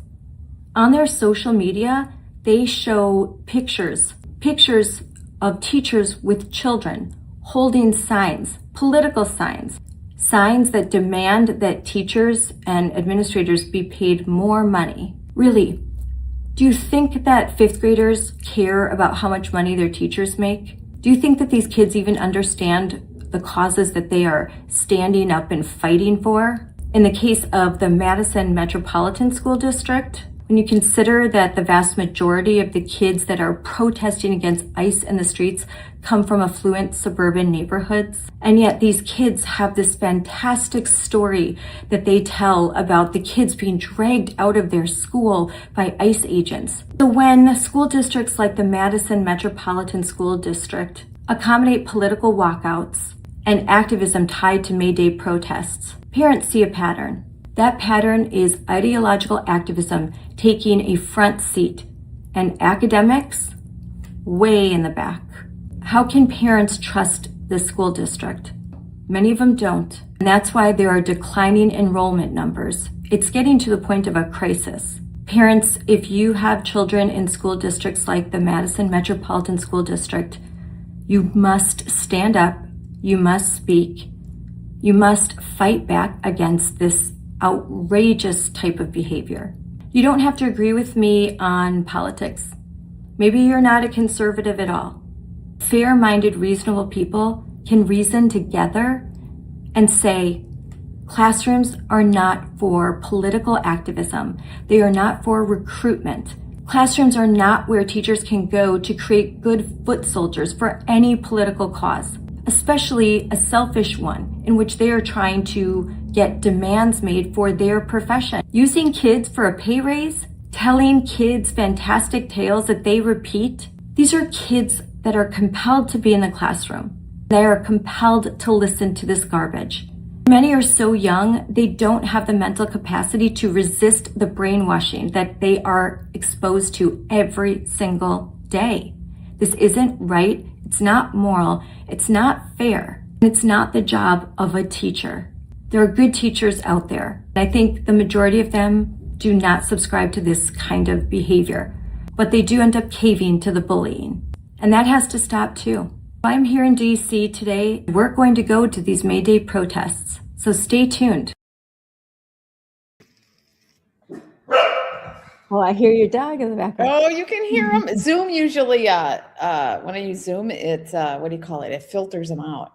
Yeah, that's okay, because my dog is always, Gigi is if she gets outside, she will be barking up a storm. But so, well, joining me today is Sarah Westall. I'm so glad that you could be here, and I look forward to talking with you.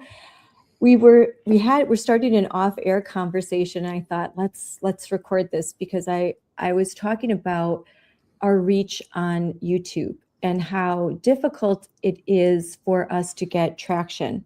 However, when I recorded an interview with my friend, great guy, great family man, Terry with American Principles Project, and we were talking about fathers and the role of fatherhood and their upcoming.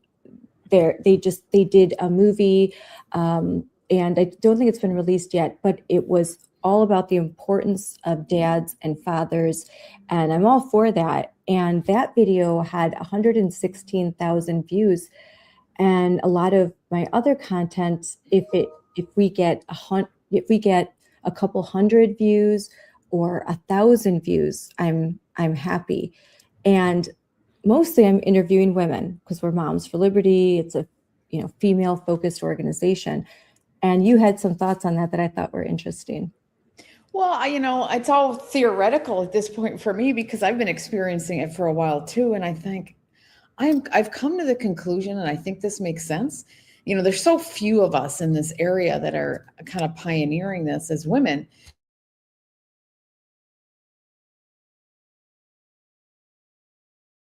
Being us to reach, they want to create that divide of male versus female. And they want women who are more like we come across as more moderate, I think, but we're more about freedom and liberty. And they just do not want us to reach across the aisle or reach kind of I think we represent more the middle of the country, or at least I do. And I think it's a broader representation, but they want to pigeonhole me into one little section. And I think they work like crazy to make sure that women don't get to see other women talking or anybody that we could reach. I've come to that conclusion. I don't have proof behind it, but I refuse to believe that that only men are who people want to listen to. I mean, really? Yeah. And how many years have you done this? You've been doing this a long time. I've been doing it since 2013. So it's been 2012 or something like that. So it's been a while. Yeah. And you're a pioneer. And frankly, I didn't until I was made aware of your show. I didn't come across it through the algorithm, and you would think that I would. You would think that a female my age, that I would be directed towards your content, but I had someone had to tell me about you, and then I had to go find you. I have to grow by word of mouth. It's like, what? That's how you grow. It's all organic. And you would think that the algorithms would support females. I actually think that there is a war, and I don't like to be a victim, right? I don't like to talk about, I like to be on the edge of change, forefront, making a difference, never like to wallow in victimhood. And I don't think this is calling out what's happening. I don't think is victimhood. I think there's an attack on women and children. I think there's an attack on men too. But I think part of the attack on women is to create that divide and make sure we're not heard and keep us in our frickin', footstep or something. They want to make sure that people like us who are independent, free-thinking people are not heard. And I think they do that to independents across the board, but I think they do it to women a lot harder because they would serve me up, if you will, to someone like you. And I don't get any of that. So I refuse to believe that that's the way human beings are naturally. I refuse to believe that women are so not listened to. I just don't think that's true. I don't believe it because it doesn't reflect my real world experiences, because I have friends who are Democrat women, very good friends. And yes, there's subjects that we avoid to maintain our friendship. Sure. We have very different opinions, but we respect each other. We each think that the other is a good person. They just have some different views. And honestly, when we talk, if you can really talk and hear, there's reasoning behind it, and there's not these extremes. So I can interact and have relationships and family members with people that don't think exactly like me. That's right. But it's made to believe that that's something that's just impossible to do, that can't happen. And it does happen. I think that if both of us were quote unquote trad wives that were making homemade bread and saying how like you should just nothing against, because I was a stay-at-home mom for many years. But if all I aspired to is like, I'm just going to make bread, live on a farm, and like, then maybe it'd be gangbusters. But because being thoughtful and I think normal and relatable, why is that content not exploding? We do really well on X. When I do our live streams on X, we are beating, in the conservative category, we will beat sometimes every major male talk show, some with millions of subscribers. And we're just this little podcast that I'm doing from my daughter's old bedroom, and we can do well. So why? Well, yeah, because you're representing a decent organization too, so that helps our bigger organization. But still, you're right, and I do think it's suppression. A strong female voice, which is I come across as like a strong but more moderate. I don't think I come across as extreme, and there's nuances in what I say. Yes. I think it would resonate across the board, and we don't get a chance to get there. And my views tend to be more, I'm more libertarian. I'm more liberty oriented. This is a great platform for me. But at the same time, I think the country in general is, other than the extremes, I really believe that it is. I listen to all media, and I'll listen to NPR a lot because I want to hear where things are at. And I'm like, you know what? The majority of what they're saying, we all agree with. I don't agree with the propaganda that's like 30% of what's going on there. Yeah. But when it comes down to the issues and things, there's a lot we can agree on. And I believe that a lot of the people that listen to them, the ones who aren't extreme and have some kind of weird thing going on, I think they would listen to me too, and you. Yeah. And so I think it's an artificial divide that they're creating. And it's that continued attack on, I think everybody, like I said, I think everyone's being attacked, but I really think women and children are being attacked, because when you're at war, you need to break down the family. You need to attack women and children. It demoralizes the community. And I think there's something like that underneath. I mean, this is the first time I'm talking about it, but I've been thinking about it for a long time, because it does not make sense. It doesn't make sense that there's so few female podcasters, so many that have success. I think that they quit early on. It's a hard struggle. Like, it's hard to look at the numbers. It's a difficult thing to keep doing. And then I think they give up, and it becomes a male dominated space. And I would like to see more women and women that are relatable. And that's kind right. of what I've tried to be. But there needs to be some younger voices than myself, but relatable younger voices, not espousing things that are just unrealistic because I have 4 daughters, and a lot of what I hear on the conservative side from women is really, she can't even relate to it. She is a nurse. She has a 2-year-old. She's has another on the way, and she has to work. And she is doing her best. Like, she chose nursing. She was in pre-med, and she chose nursing so she could work 3 days a week and have more time.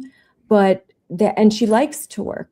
So if the message is don't work, bake bread, and that's how you're a good woman, then she feels kind of, well, that doesn't relate to me. Am I a bad person? And we don't want to send that message, especially since most of the conservative women on the air are obviously working. And That's right. Like Carolyn Levitt, like that's an inspirational, that's someone to look up to. And a lot of the women that when I'm in DC and I meet at the White House, they have children and they're balancing and they're doing their best and they're good wives, good mothers, and they're also working. So, I think that's the relatable image that I think sort of the legacy doesn't want conservative women to see. Yep, they don't want conservative women to see strong women. And there's nothing in the message of liberty that says you can't, liberty applies to both males and females equally, right? And liberty means that you have the right to make a living. You have the right to make your own decisions. You have the right to be free. And being free is something that for some reason, it only applies to men, in people's minds. Being free means we are free to work. We are free to raise kids. We are free to be the type of person we want to be. And they want to put us in a box and say we're only able to be a certain way. That's not what liberty and freedom is. And for some reason, they'll fight, this movement will fight for freedom, but not for women. And I don't know where that cognitive dissonance is, but I refuse to embrace that. I refuse to embrace that it's a contradiction, right? And I fought against COVID because we weren't free. They were restricting us. It's all the same thing. If I believe in liberty, then I believe in this, right? And so that message, they don't want women to hear that. And I don't think that, I think conservative values doesn't mean that you don't absolutely care about your children, number one, but it doesn't mean that you are no longer important, right? Yeah. And I think there's a mix in that. And I grew up very much in a Christian environment. I was never taught that women, I had all three sisters, it was two sisters, there was three of us. I never believed for a moment that we weren't as capable as our brothers, and the problem is that the difference is that I also don't want to put them down either. I want to raise them up as much as possible. I think raising us up is also raising them up, right? Let's raise everybody up. Let's have a different environment here where their suppression is not one-sided. It's nobody gets suppressed. And I think that when your children, your daughters see you as a strong person and your daughter sees your husband as respecting that, they feel better and they thrive. I think the whole message of Jesus and Christianity is how do you maximize thriving?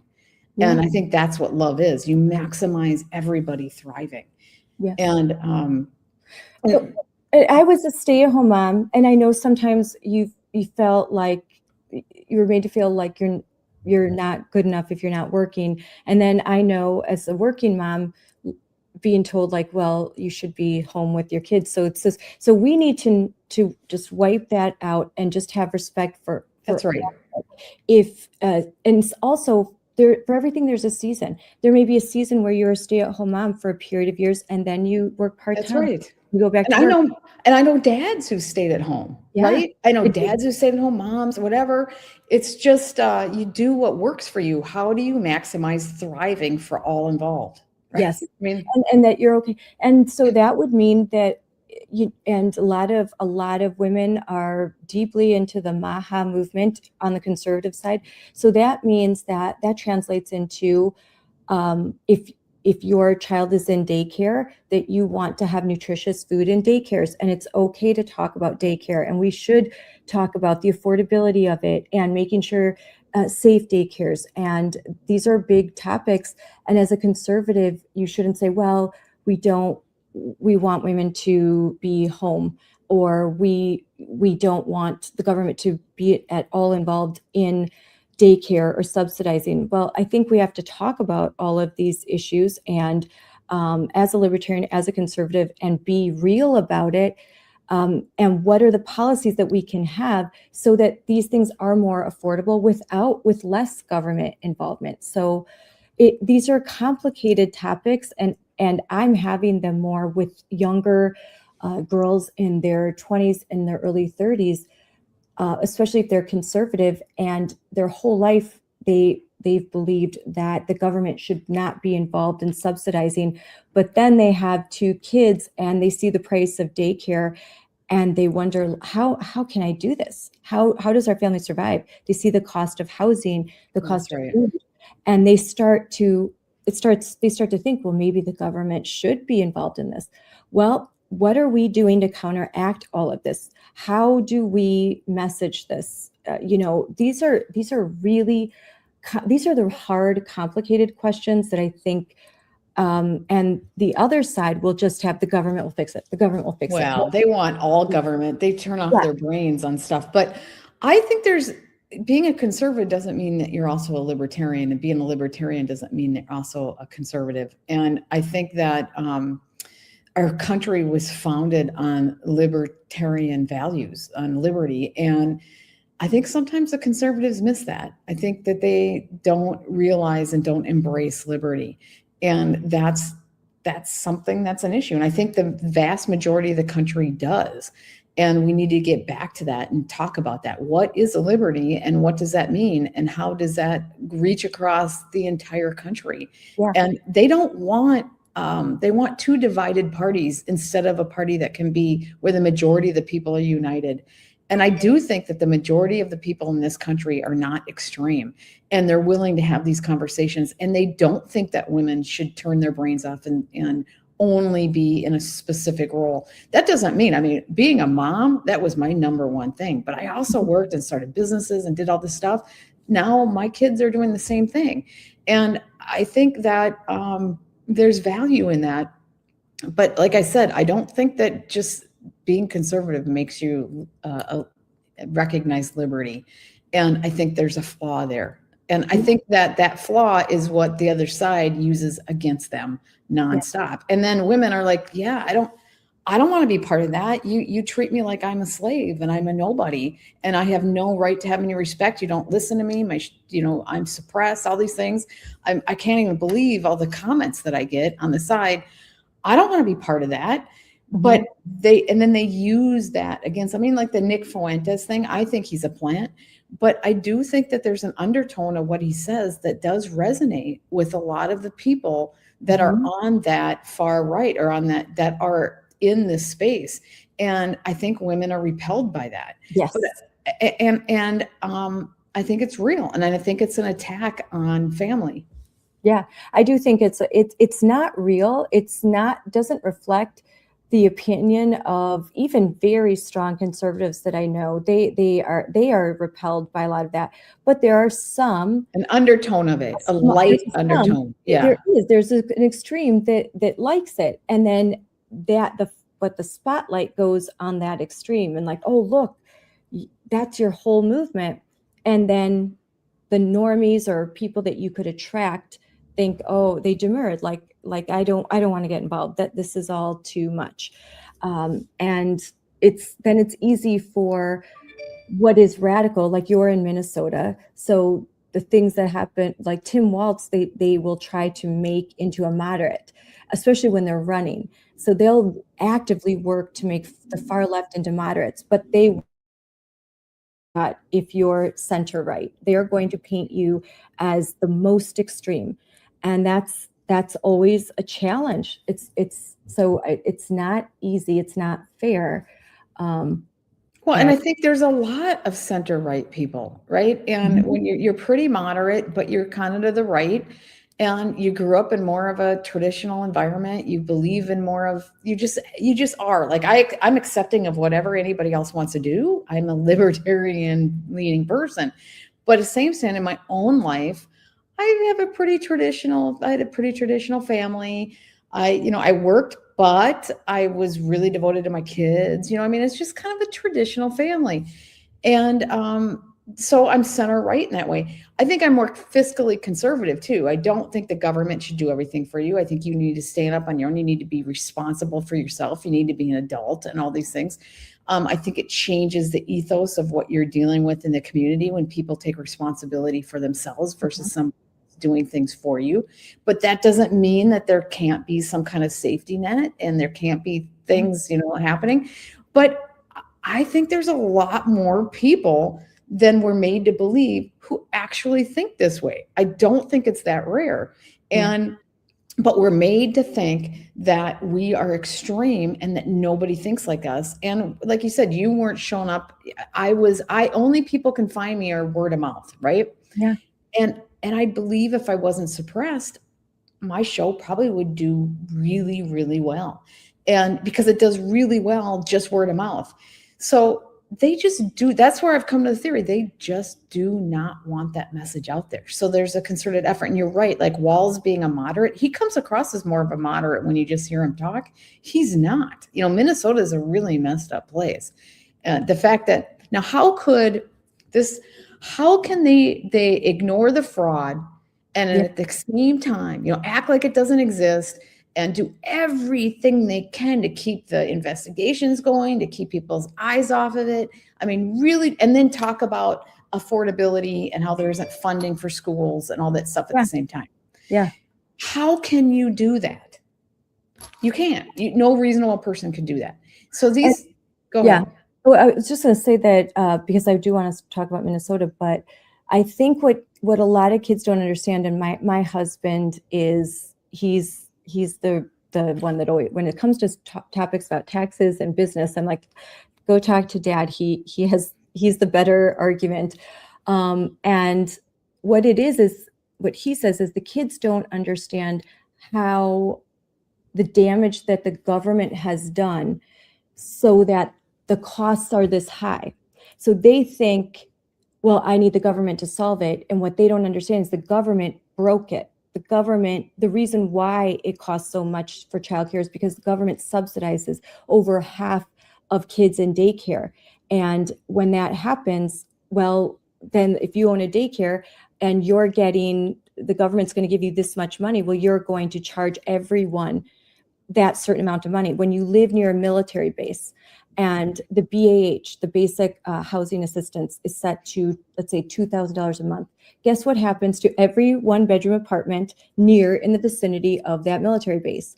They put it to that amount because they know that's what the government gives.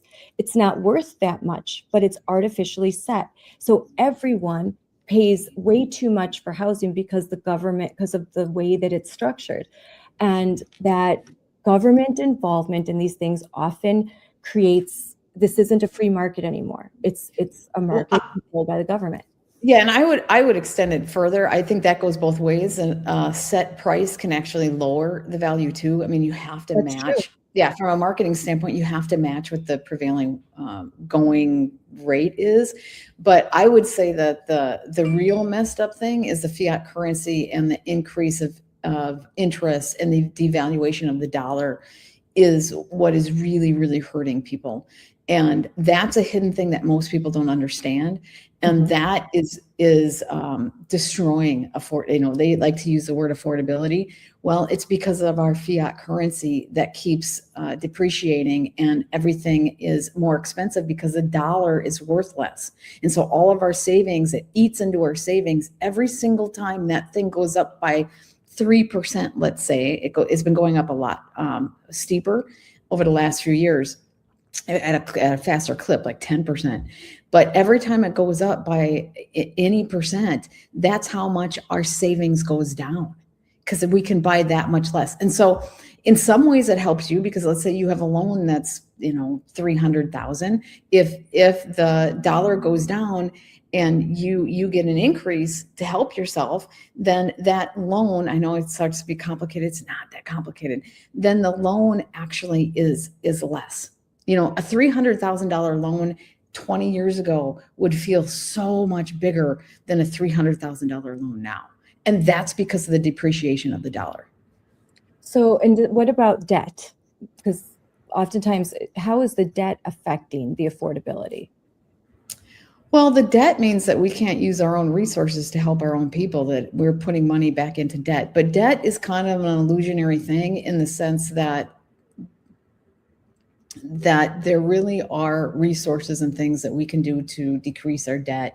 And the debt is used as a vehicle to keep this whole charade going. But at the same standpoint, it cuts us off. It makes it so we're not as flexible and we don't have the freedom to do everything we need to do as a country. It's a way to hold us into a pattern that we shouldn't have to. When your family has debt, you let's say you have debt, but you know there's resources that you're not able to get to, and you could pay that debt off.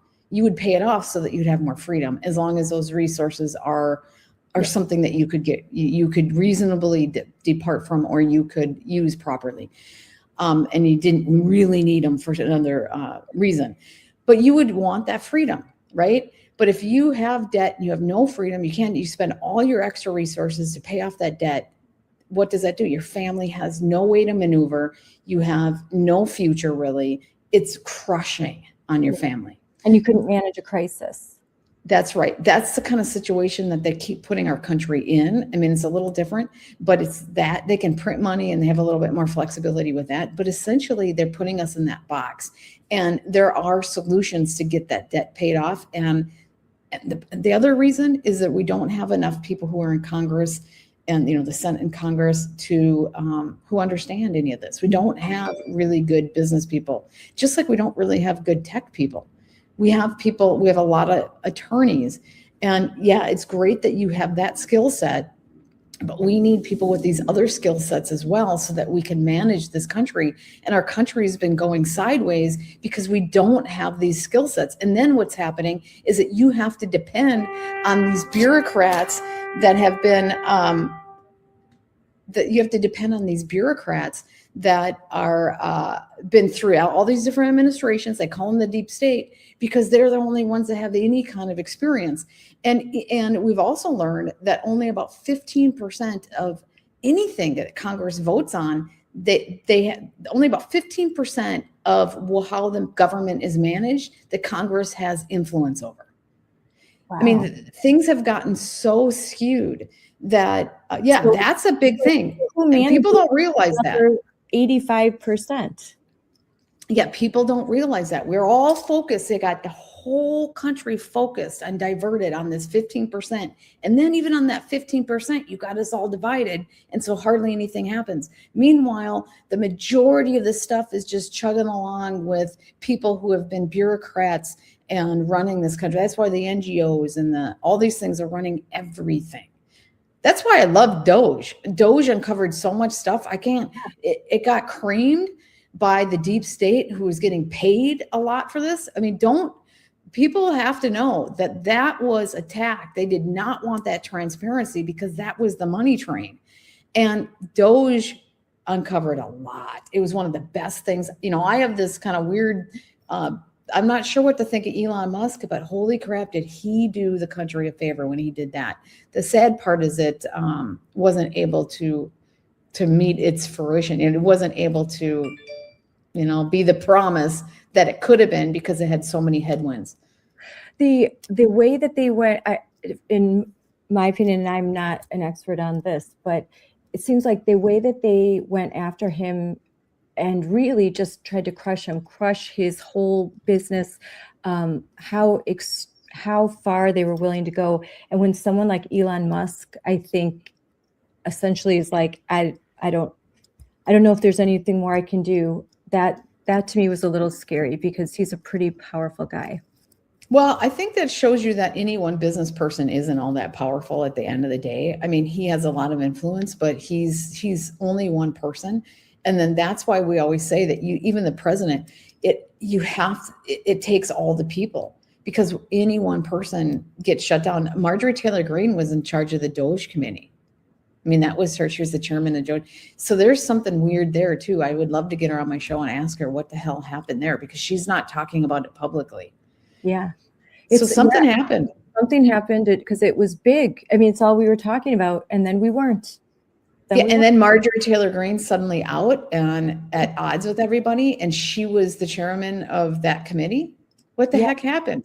It's all, there's a lot of weird things going on, but to get back now, you've got an extensive background, so you understand a lot about the issues that we're talking about right now with the economy, and so I appreciate what you're saying, because I don't hear it enough. I really don't. There's a lot that I try to understand, but it's complicated. I'm a political science major. Well, I have a business and an engineering background, and I taught business at the University of Minnesota. But I think that most people just don't have the exposure to it, and the way it's taught is more confusing than it needs to be. I like to simplify it, because if you look at it from your own family standpoint, it really is similar to that. It's just at a larger scale. Mm-hmm. Those same concepts are the same, just big picture government.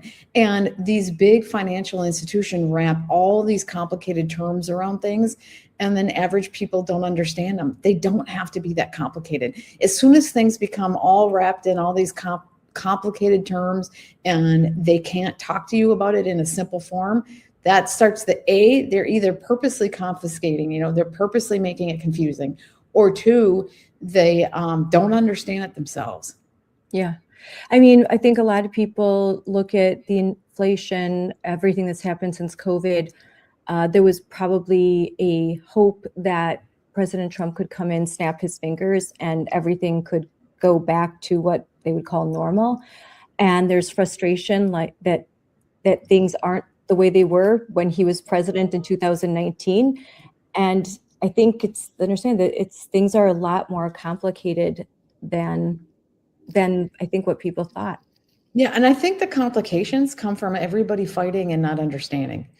I think the complications are people more than the actual. I mean, the issues are complicated too, to a certain degree, just because there's so many variables, not because any one thing isn't capable about being, we're not capable of understanding. It's just there's so many inputs and variables. That's what makes it complicated.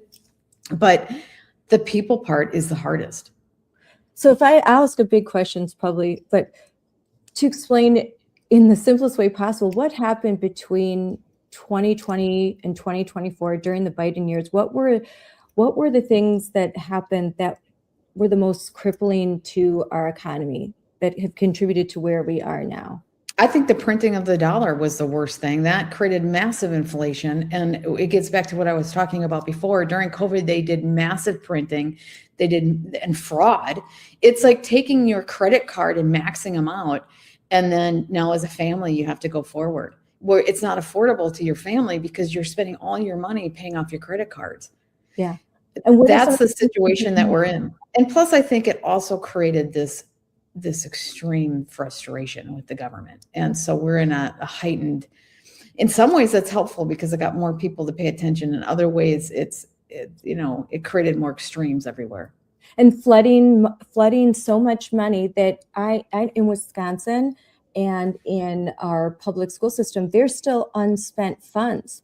There was so much money given that we haven't even spent all of it yet. Well, that's a wonderful situation. I mean, Minnesota just stole all of it and went to everybody. So it's better in Wisconsin because at least you guys can use the funds. But yeah, that's the biggest problem. And the amount of money that was used elsewhere and around the world, and because we can't audit the Federal Reserve, it's incredible. Auditing, that's why I was saying Doge and what they audited, and the fact that they found 15 computers that were just printing money. I mean, we don't even, I think that was part of the reason why Elon Musk left too, is he's like, what's the freaking point when you have these like computers that are just printing money? You guys don't even, this is a freaking joke. And Social Security running on a computer system that was from the 80s or 90s. And I know this for a fact because we've been having to deal with this with with my mother-in-law. And my husband is just shocked. He's dealing with the Social Security office that their systems haven't been updated since the late 80s. And I think it's because it's easier to perpetuate fraud. Yeah, well, it was one big fraud funnel, and Minnesota is such a great microcosm of what the whole country is. There's other fraud schemes going on elsewhere, like Arizona and their mortgage fraud.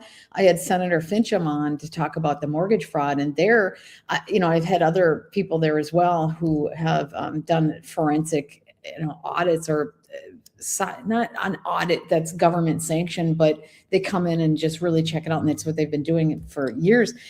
And they're saying that the entire government of Arizona is so intertwined with fraud that they're worried that if they actually clean it up, the government would collapse and the economy would. I'm like, well, I don't know if I believe that, because I always think that cleaning things up makes the economy stronger in the long run. What it does mean is that you need to bring in better business minded people and not just have bureaucrats that don't have a clue about finance. You need to have the finance people come in, bring in people with the skill set to figure it out.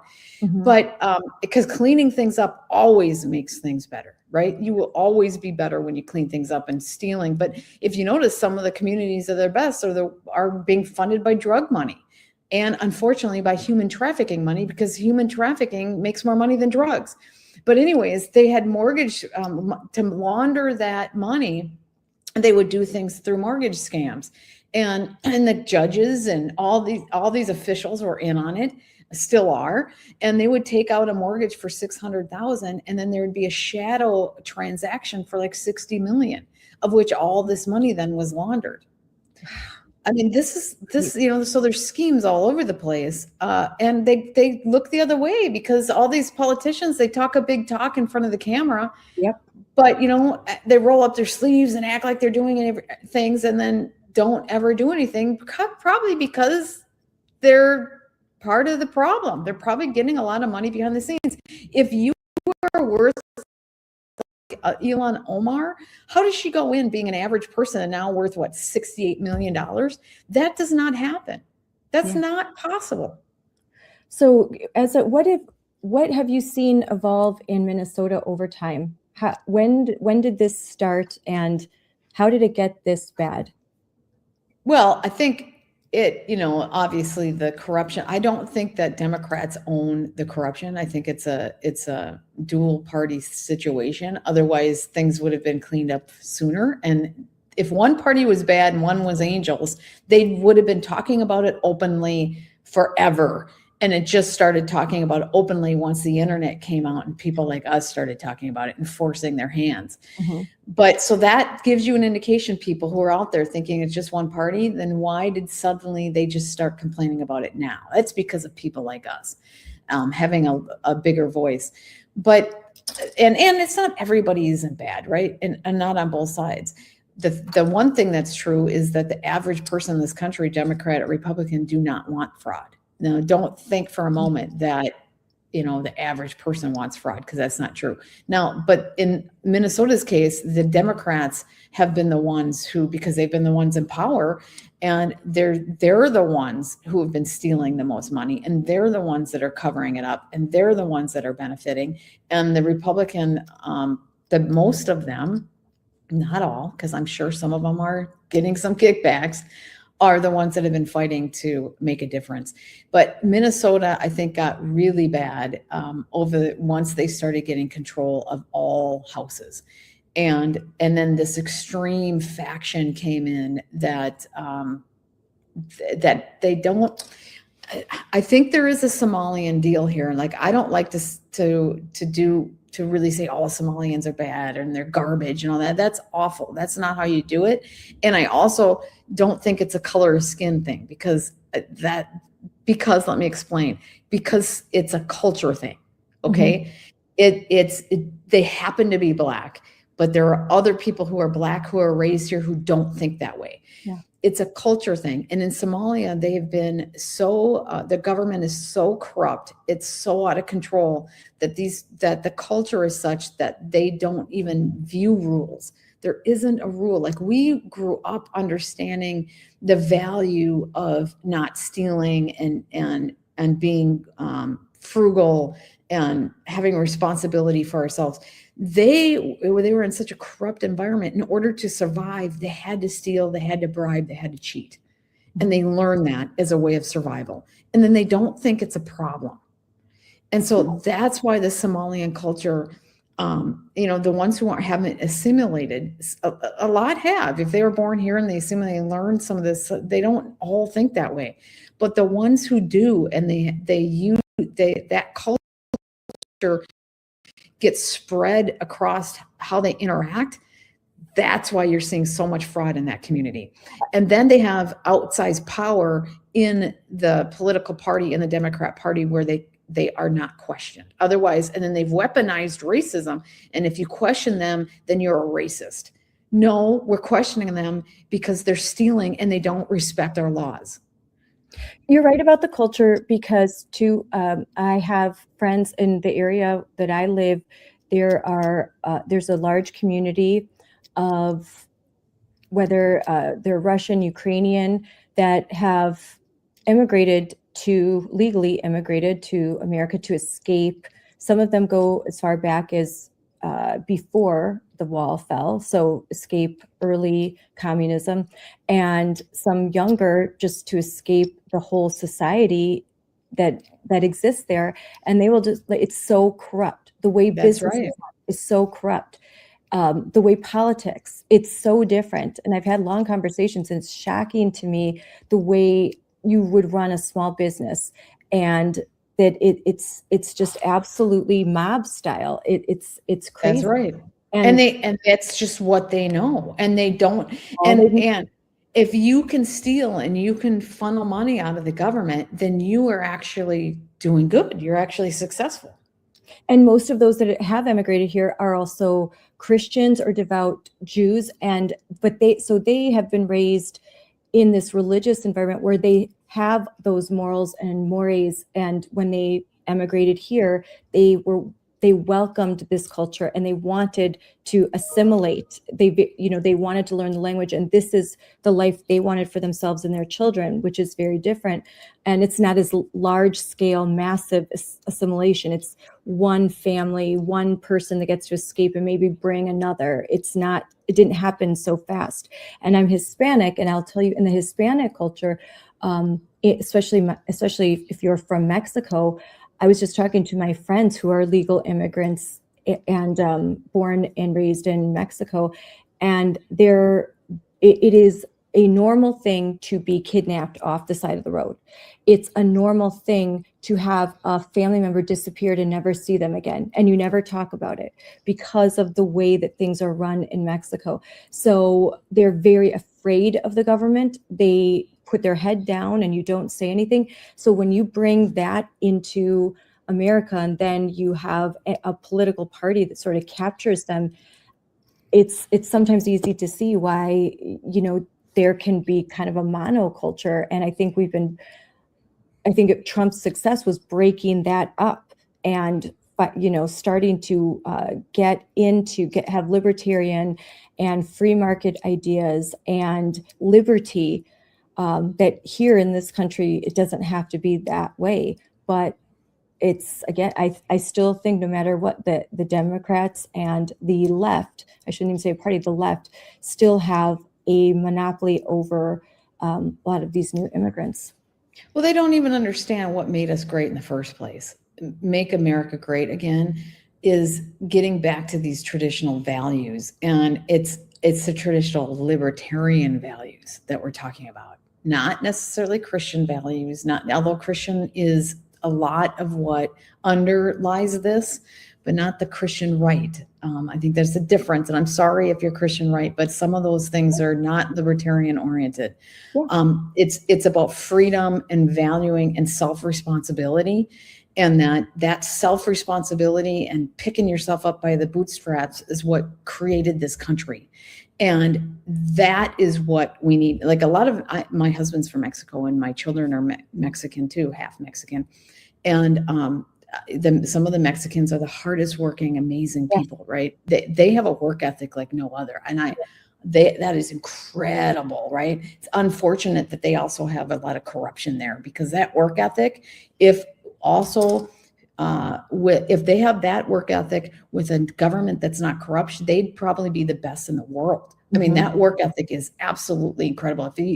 Like, holy crap. So it's really a sad situation that they have that and they can't lift themselves up because they're holding themselves down. And one thing, and the other thing is the people being kidnapped. My brother-in-law was kidnapped once. Kind of already this story where he was kidnapped and they took his money. You know, he went to an ATM, took his money, and then they waited 12 hours and took more. And then they asked him if they were really nice kidnappers. And they said, "Is there anything you want to keep?" And he said, "Yeah, I want my watch because this means a lot to me and my grandma." They let him keep his watch. They took everything else. And then they asked him where he needed to go. And then they gave him money to a cab ride to go to where he needed. I mean, because kidnapping is like so normal. But then then their cousin fought back. And he didn't fight back. He was just respectful to him. The cousin fought back and they beat the crap out of him, stripped him naked and threw him on the side of the road. So, I mean, that's just two members in our family that's been. No, I just heard a recent story just recently where a similar situation where someone was kidnapped in their family and he was respectful. They took the car, the wallet, then they dropped him off and like he had to make a call and then they left. And I was horrified that this happens a lot. This, it's just something you live with.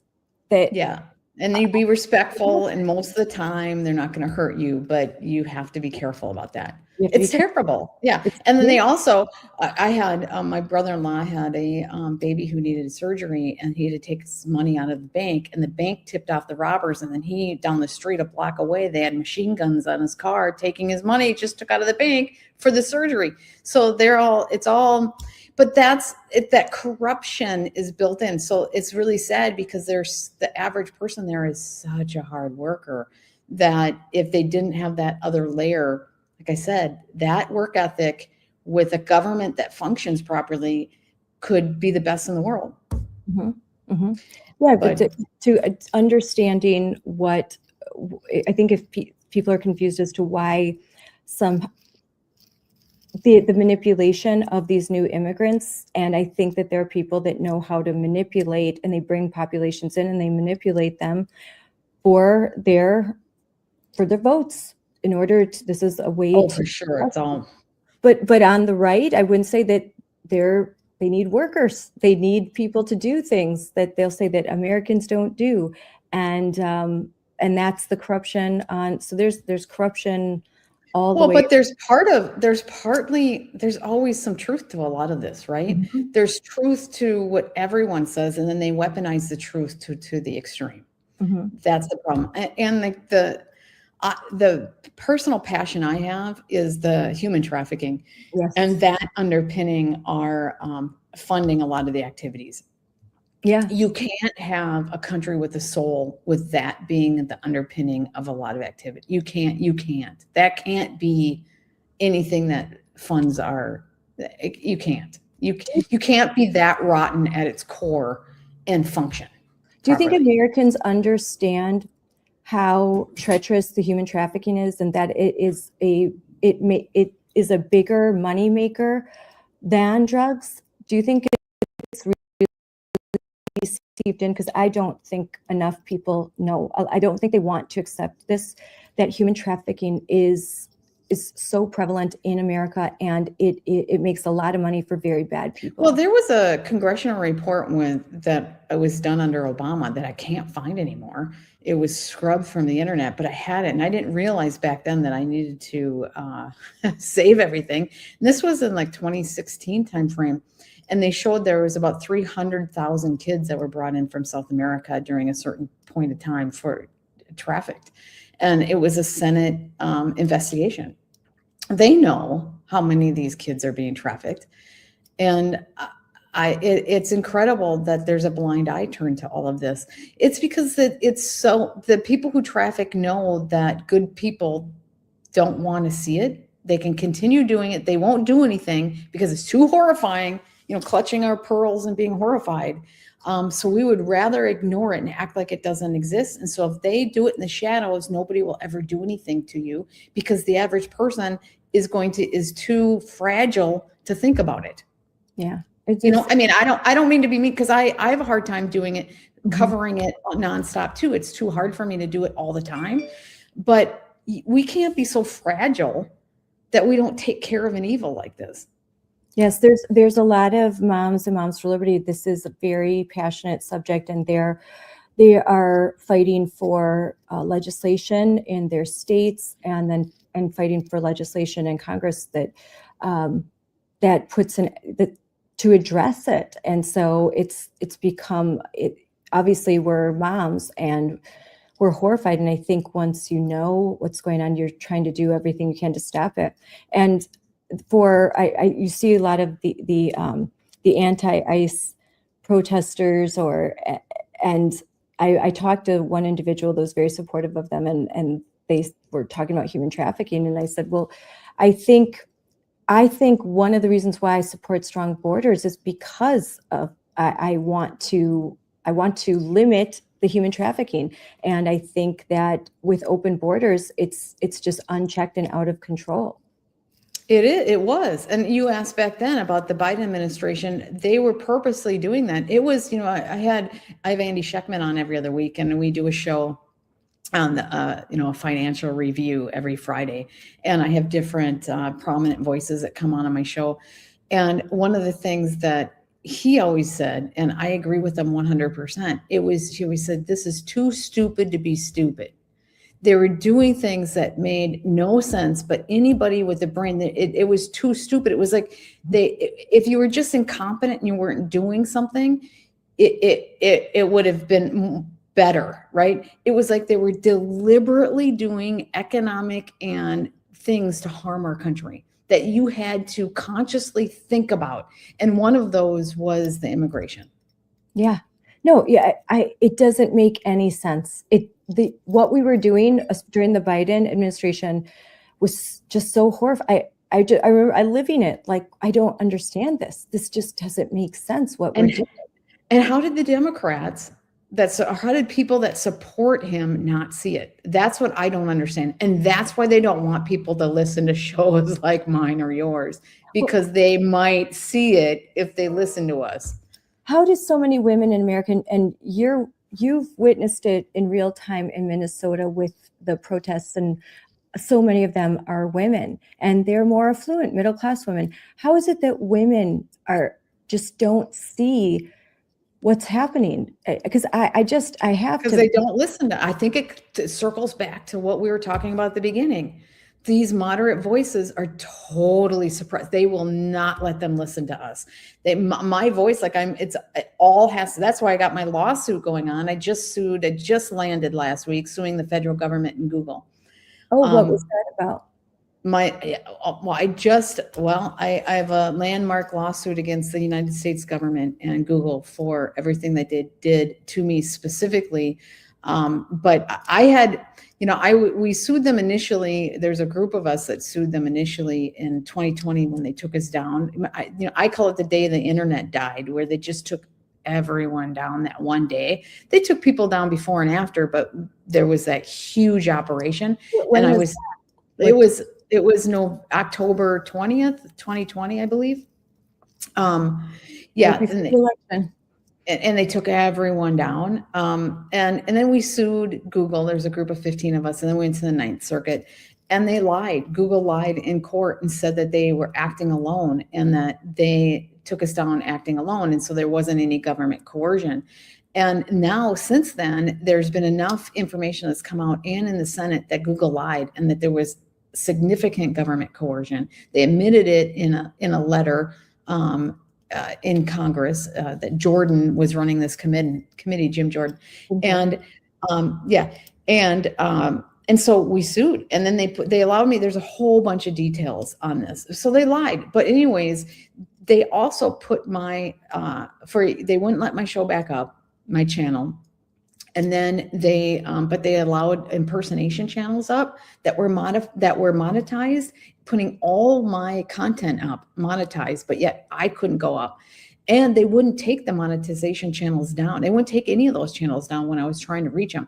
I had to have 3 legal letters before. It wasn't until the third one where it said, we're suing you, that it was taken down. On top of that, they had, because I was so suppressed and shadow banned, that information came up, all the fake stuff came up, and then a whole bunch of porn star connections to me came up on the first search page of Google. None of my own content. It was all the fake crap and then a bunch of porn star connections. And the porn star stuff. So I had to sue them. I'm like, I can't.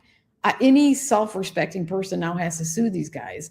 And now they push me into a corner to sue them. And now I'm freaking suing them and I'm going all the way. And because they forced me to, these a-holes forced me to. And because I had to in order to have any self-respect. If I want to do this job at all, I had to. And they have this tool called Google Safe Search. Gemini helped me. I learned Google Gemini has been my friend. I asked them, how in the world could porn stuff be related to me on the front page of Google search? And they said because the Google Safe Search didn't work. They had to manually or somehow shut that thing down because all porn star references would not come up on a Sarah Westall podcast. I search for Sarah Westall podcast and all this porn stuff comes up. That means Google Safe Search failed. And that means it was probably taken down somehow. It was disabled. And then because it was disabled, it created this vacuum on top of all the shadow banning, and it was weaponized against me. And the other thing is that it was Rumble videos that came up associated with me. And Rumble is in their own lawsuit because Rumble's videos, none of Rumble's videos come up in Google search, except with me and porn star stuff. Wow. So, there was something manipulated inside of Google to allow that to happen. And so I didn't have a choice. I had to sue them to get all this down. And it was up. We saw it and it was up for 2 weeks after we saw it. For a whole 2 weeks it was up, but I don't know how long it was up before I even noticed it was up. Yeah. So and then there was the porn star confession stuff that related was one thing, but then there was really crude stuff. Like, I don't know if I can can I repeat? I don't even know if I want to repeat it because it's so bad. Yeah. But it's so bad. And it's like that. If a 12-year or an 8-year-old was looking for my podcast, that's cool. They would see all this stuff. And some of the words were so crude that there was no way that Google Safe Search. So I'm suing them and I'm suing the government. And it's a landmark case because we are arguing that the Ninth Circuit is structurally incapable of handling this case because it's structurally biased and not capable of giving anybody a fair justice in that system. And we have 2 decades of evidence to prove that they are biased beyond measure and that you cannot go into that court system in Google's backyard because they will not allow you to have justice. Ninth Circuit, that's California? California is part of the thing, but it's Silicon Valley. Yeah. And it's so captured that they won't give people even a shot. They shut them down right away. They do not give us due process. And that is a failure. It's when your court systems are so broken that people don't even have a shot to getting justice. You don't even allow the discovery or allow the evidence to come forward. Then the court system, we no longer have a court system. And so we're arguing, we preemptive, because we know we filed in DC and we know they're going to try to move it back to California. And we preempted it and said, no, you are too structurally biased and people are incapable of having a fair trial in that entire system. And we have decades to prove it. And we are the first in the history of US law to do that.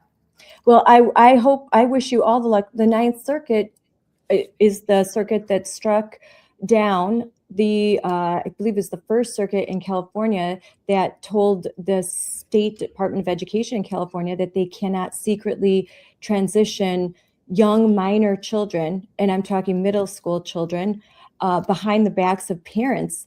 And so when that first decision came, we were cheering, and then it went to the Ninth Circuit and they struck it and said, yep, the State Department of Education can mandate that schools hide keep secret a gender transition of kids. They were keeping separate records, separate medical records, violating. And the Ninth Circuit, so you see, Ninth Circuit is so damaged. It's so damaged that you can't get any kind of unbiased, reasonable justice in that court system right now. And that's just another indication. Without the Supreme Court, oh my gosh, because the Supreme Court struck it down. That was Mirabelli v. Bonta. The Supreme Court said, nope, the parents have the primary responsibility of raising kids and instilling their values, and you cannot have these social transitions which lead to medical transitions, and they're working with kids to emancipate them from parents. It's the stuff that's what Minnesota wants to do too. Yeah. Yes. It's incredible. What is wrong with these people? And so our basic value, our judgment, but they won't even it's amazing that the California, that means that not all judges are bad. It's just the whole circuit. Yes. But they've lost touch of what made us great. And so the MAGA movement had a purpose, and I hope we don't lose that sight of what that purpose is. But I got to do this plug. I'm trying to raise money for I've paid for the whole initial, getting this filed and going, but we're going to need help because it's going to be really expensive. And to get it going, it was like, okay, this is me. It's my lawsuit. I'll pay for it. And then people are like, Sarah, this is for the country and you need to have help. And you shouldn't take, you're suing the federal government and Google, for crying out loud. You should be asking for some money, especially because this case is going to help a lot of other cases with how we're attacking this. It is first in U.S. history, and it's going to help all the other cases that they are doing for this, for free speech and for the First Amendment, and also displacement of the big one is also making a decision. It's not just First Amendment, it's freedom of speech, which is important, obviously. It's also making a decision on who can make money. It's economic displacement. It's saying these people can make money. You can't do this, but only legacy media, only the people we decide, only the businesses we decide, and not just media businesses. Any business in any territory on the internet, we can make a decision on who we serve up to people. Yeah, freedom of speech, but if no one can hear what you're saying because they've made it impossible, then how that to me is questionable. That these and it's like an economic thing. Isn't the way the Google do they get any sort of any coverage legally that they shouldn't have? Well, yeah, because Section 230 gives them immunity, and that's what these court systems were shutting down, saying they have the right to do everything. Shut Section 230, you have immunity. It didn't give them immunity to take over our entire country and decide who makes money, who doesn't, and sway all elections and have control over everything. Mm-hmm. That's not what this thing was about. The Section 230 was to allow a free marketplace of ideas and give them cover to be able to allow that, because they knew they were going to be attacked for allowing a free marketplace of ideas and to not be an editor. But they've taken that immunity and turned it into, they get to be an editor, decide who gets to see what, and control elections. They get to decide who makes money. They get to decide that certain media personalities get to make money and control the messaging. They get to decide and run our entire country when it comes to online stuff, which, let's face it, the majority is happening online now. And we gave them that kind of power.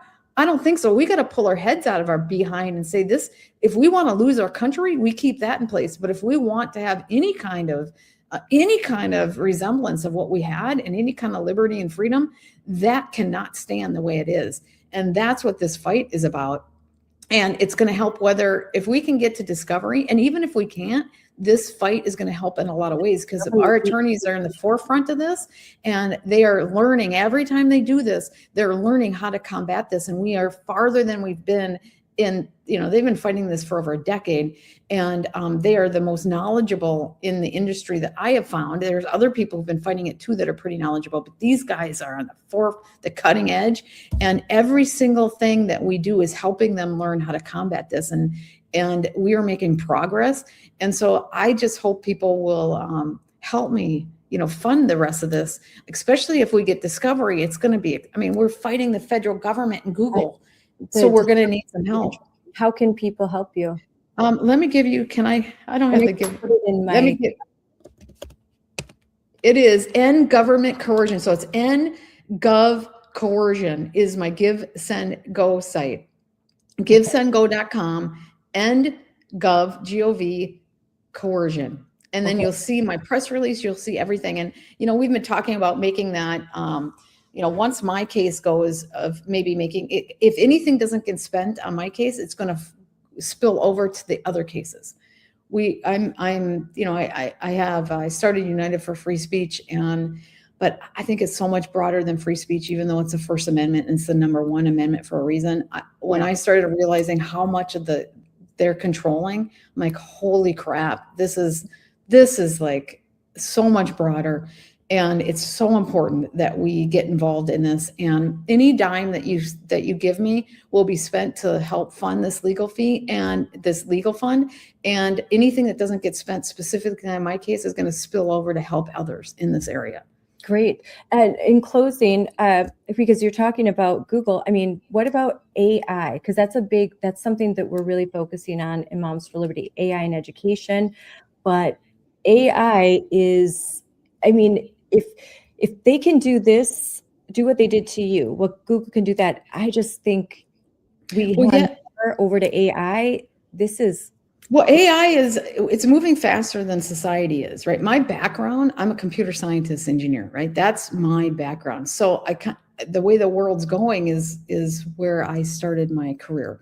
And I was at the forefront of building up the internet, and actually data modeling, data scientist is really what I started at, and modeling out that entire industry. And I worked at Enterprise at the day. When I finally left there, I was really young. I was a director of systems design and development, which ran the entire infrastructure for the internet part of it. And we had upwards of 90% of the backbone of the internet in that organization. We were telecom, and we were usually the baby bells had just regions, but because it was the internet, they gave us the ability to do the entire country. And we had about 90% of the infrastructure of the entire country. And my role was the system design and development supporting that organization. And before I did that, I modeled out did the data infrastructure for that. And I was responsible for that. That is what most people call AI, although I don't think that's AI. I think the true AI is much more sophisticated than that. But so much of what AI is just data reading and big, large data models. But when you can do so much with just that, the power that you have with just that is absolutely mind-blowing to the average person. And it is, it really needs to be under control. And what's happening, and I cannot stress this enough, is that so much of government processes are moving into this black box of automation. And AI is, they don't even know what AI is doing, because sometimes it takes 3 months to understand the logic behind why a decision was made. And there's so many flaws. Anybody that has developed or been a software engineer knows that there's a lot of bugs in software, and that includes AI. The hallucinations are bugs, and we can't just let that go without people understanding. Where they come up with just BS, right? And it's because there's just flaws in the logic of the AI, and it's because there's coding errors. It's just software code, and people get all confused on what's really happening. Internal to these companies, I know Apple, they won't even use the term AI. They call it machine learning because they think it's BS that people call it AI, because it's just machine learning. But regardless, I'm kind of going off on a tangent here, but it is very extremely powerful on what they can do. But the thing is that what's happening is that government processes are being automated. And while they're using private industry to do a lot of their stuff, NSA and surveillance, they've been spending over $90 billion a year for decades. I'm talking at least 30 years to develop this surveillance system. It's not just Palantir. It's been decades in the process, okay? And they're using these private corporations to build this out. And AI is a big part of it, automation. And so the important thing here is that when you move government processes into this black box, when it was known and people were doing these processes, everybody argued about it. It was part of politics. Suddenly it's in this black box and people don't understand it anymore, and they stop arguing about it.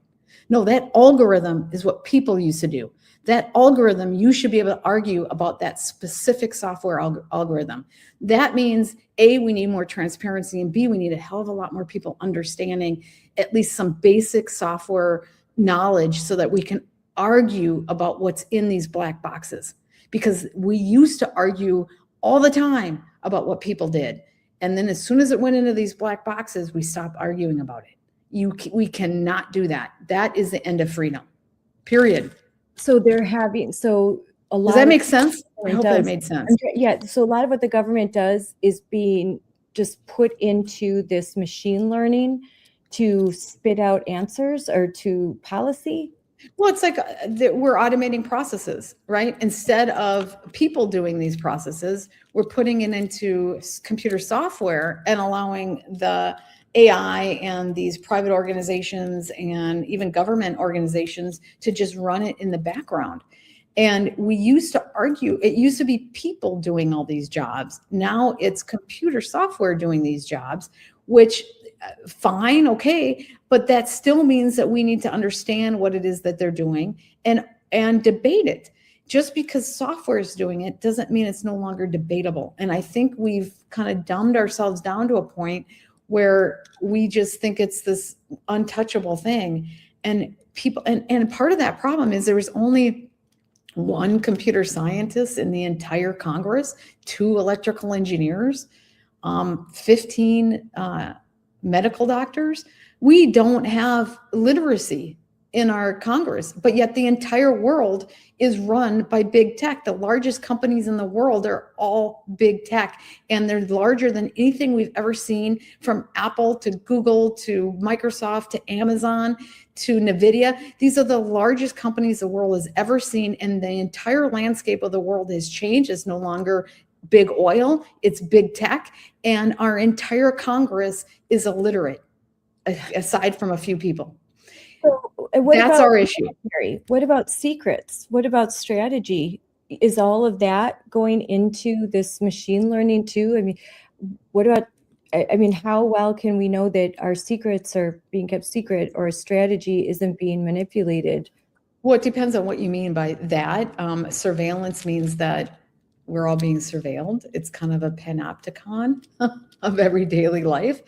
Strategy, I don't know what specifically you're referring to. Our data, our data, the things that we get, the CIA, FBI, the information and the intelligence, and then it's processed. I mean, all of that, is AI involved in that, or do they keep it separate because it's still unstable? Well, AI, varying degrees. I mean, the software is AI. See, people are confusing things with it. Sophisticated software development is involved in all of it, from non-sophisticated all the way up to sophisticated. And a lot of things that are called AI is barely an if-then statement, meaning just basic logic. And other things like these, ChatGPT and Google Gemini, these are large language models that are looking at sifting through incredible amount of data and then putting logic behind it. And it's pretty sophisticated. And of course, that is being integrated into, with the Palantirs of the world. But this data, it's once you get the data, then you have the ability to do all sorts of things with it. And they've been spending, that's what this whole big tech government partnerships are about. They've been getting, in telecom back in the 80s, they had dual computer systems for telecom information to go to the telecom and then back to NSA. This has been going on forever. And then they use that data to surveil and to do things. And now with the AI, and not even AI, just some more sophisticated software, they're able to sift through this more. As far as our secrets, the Five Eyes have been sharing data and information for quite a while. And there's been agreements to share this data for quite some time. When Obama left office, 2 weeks before he left office, he signed an executive order saying that all the intelligence agencies can now share data. And then we had the act to share data with the Five Eyes. So yeah, our data and how much is being surveilled. We don't know that unless we can get under and when I say it's a big black box and people have the right to understand, the majority of the people are so damn ignorant that they have no idea what's actually going on and how the world's being run. When General Vallely, who people question him, but he's the one that told me 85% of what's happening, Sarah, is being decided by these bureaucrats. And what I'm saying right now, and Congress only has the ability to affect about 15% of what's happening. Wow.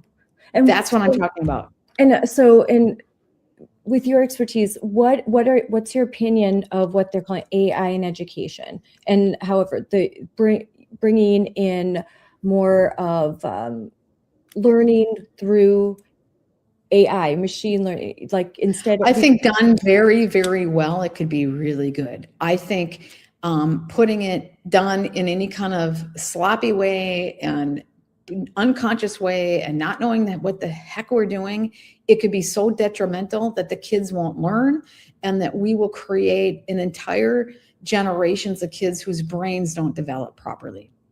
And if we're not careful, we will be we'll hurt ourselves for generations. Literally. That was the sentiment of Melania Trump, and when forming basically, and that's what Tina Deskovich, the CEO of Moms for Liberty, is part of a group, and we're grateful to be represented because we're sort of the voice of the parents, where you have all these big tech and you have all of, all the people in government, and then here we are, like we're here, we want to represent parents who are really afraid and concerned about. So we already are concerned about screens in schools and the detrimental effect it's having. So while understanding that AI could have really great beneficial effects, there could be some good. How soon should it be introduced? How young? And that's a really great question. I think Moms for Liberty are the perfect organization to lead this and champion it and get in front of this. You guys are perfect. And I think the more you guys get involved, the better this country will be. And these little guys, these little kids that are their brains and their development, is going to be in better hands.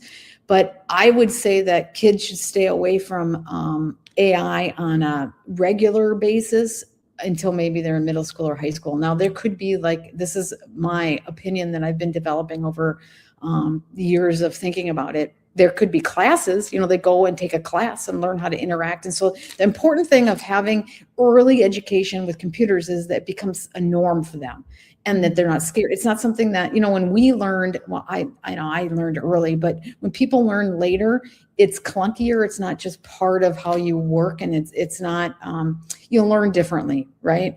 It's so much easier if you learn when you're young. So in that way, it's important that they're introduced to it when they're young, so it's just second nature to them. However, the AI part of it, anything that can atrophy their brain and make it so their brain doesn't develop properly, should not be introduced. And we need to be very careful about it. And I do not think that it should be introduced until they're older in that capacity. And even in college, I mean, for example, I use my daughter as an example. When she was in college and she wrote a paper and got a B on it. And she's like, gosh, and she just had ChatGPT write it and she gets an A. What did she learn from that? She learned a hell of a lot more from the B than she learned from the A, but she got an A letting ChatGPT do it. And so she learned that she had to use ChatGPT. And so what's happening is the college professors do not know how to teach with AI. They're starting to learn and get on top of it. But in general, they didn't know. And so we have a whole generation now, a whole class of like people that went through for about 6 years at least, who didn't develop the proper skills of learning how to write and learning how to do these things, because they knew that if they didn't use ChatGPT, they wouldn't get the proper grades. And so we did them a disservice. And so what happens is I've had some college professors that I've talked to and had on my show, and this is how I use ChatGPT and AIs to write my own stuff. I don't like what it produces. And so what I do is I write it out first, then I let it correct it, and then I interact with it nonstop until I get it exactly the way I want it based on the topics that I want. That interactive process is what the kids need to learn. Yeah, and you have to have background knowledge to do that. You have to be able to look at what it spits out and say, I don't like that, that's wrong, and that's what I do. I'm like, I want to add this, and then it just kind of, you're using it as a tool, like it is an assistant. But you have to have the knowledge to do that. Otherwise, it looks good to me. Copy, paste. That's right. Yeah, and it's the same thing with computer science. The developers, the whole computer development is being automated. And so then what's happening is these young engineers, these software developers aren't finding jobs because so much of that work has been automated. And then what's happening is we're not developing broader system architecture skills, broader system engineer skills, software engineers, because that whole class of people are not being hired and it's being automated. But if you don't spend the time developing and doing that work, you're not going to become a good software engineer and a broader system architect. So what companies are starting to learn now is that they need to bring in these college students and then force them, even though they've already have the automation tools, they're forcing them to do it by hand so that they learn and then they can develop the skill sets they need for that next generation. We are automating things that are cutting ourselves off at the kneecaps and not developing other skill sets. And so that's a problem. So that's good to know, though, because we hear all these jobs will be lost, but there are other jobs we're just going to have to adjust. That yes, there's jobs lost because AI has developed to a certain point, but there are now there's new skill sets still within the framework of computer science, but we're going to have to teach differently and do different. We're going to have to force people to do things that the computer can already do and are automated. Like their job is really already automated. It's like, well, I don't want to, companies and businesses and universities are going to have to pay to develop these people, even though those skills are already automated by AI. Otherwise, they're not going to develop the higher level skills that we need to run our society. I mean, we have some serious issues, and that is the educational part of it. Yeah, it's big. It's really, I think, AI in the workforce, but AI in education is huge, and we're just starting to tackle it. And I think we need more experts to talk to that aren't biased one way or another. They don't have because we could talk to someone, they'll say it's the best thing in the whole world, but if they've got a huge financial incentive to say That's that, right. Then I'm sort of questioning, is it really? Because you really will benefit from this. And then on the other end, to say,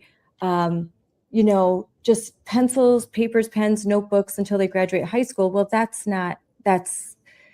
doing it just. That's not right either. No. The kids, because they have to be able to operate and function.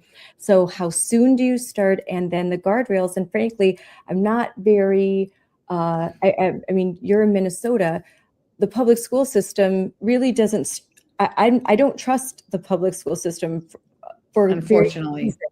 I think there are very good teachers. I think that there are good schools, but as a whole, as an institution, the public school system is failing, and it has failed. I mean, look at our literacy rates. So I question the ability of the public school system, especially when it's controlled by teachers' unions, to adapt AI in a way that's healthy and good for students and for teachers. I agree with that. And there's nuance in all this. And you need that's why Moms for Liberty are so great, because your incentives are right. And you guys, for the most part, I mean, you guys probably have some bad apples in there too. Every organization has their bad apples, but in general, your position to lead that and to really because the moms care so much about this. It's a huge issue. A lot of moms care about it a lot. It's growing. And so we're trying to get ahead of it. And we've developed for what we know right now, we have developed school board policy and legislation that can be used. So that's my plug, to check out momsforliberty.org. And you can see that we have a whole site based on AI with links and, some explanations of what's happening and articles and we're just starting. This is something we're just starting, but I think it's good to be ahead of an issue as big as this. So I think it's absolutely great. Can I give my last plug before we leave?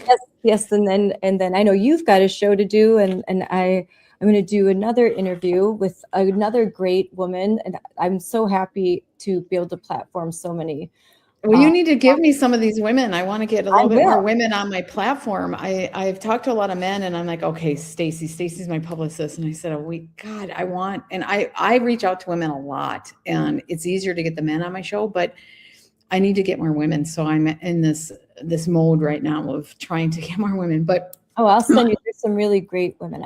I'll send it to Stacy. Okay, so sarahwestall.com. Please sign up for my platforms, but also go to End Gov Coercion, Give, Send, Go, End Gov Coercion, to help me fund this lawsuit. I'd really, really appreciate it. I think the country needs it. Like I said, I've already funded everything up to, to the point of filing, and it's going to be expensive. And so we could use whatever help you possibly can give us. Nothing is going to me. It's all going to fund the efforts. And we are going to learn from this. And anything that doesn't get spent on mine rolls over to New Richmond schools left.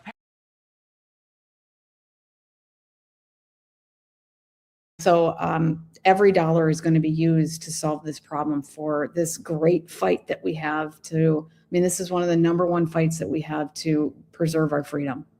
Oh, yes. And the Moms for Liberty understand what it's like to be suppressed by Google and by big tech and by the government, because we suffered from 2020 when our organization started.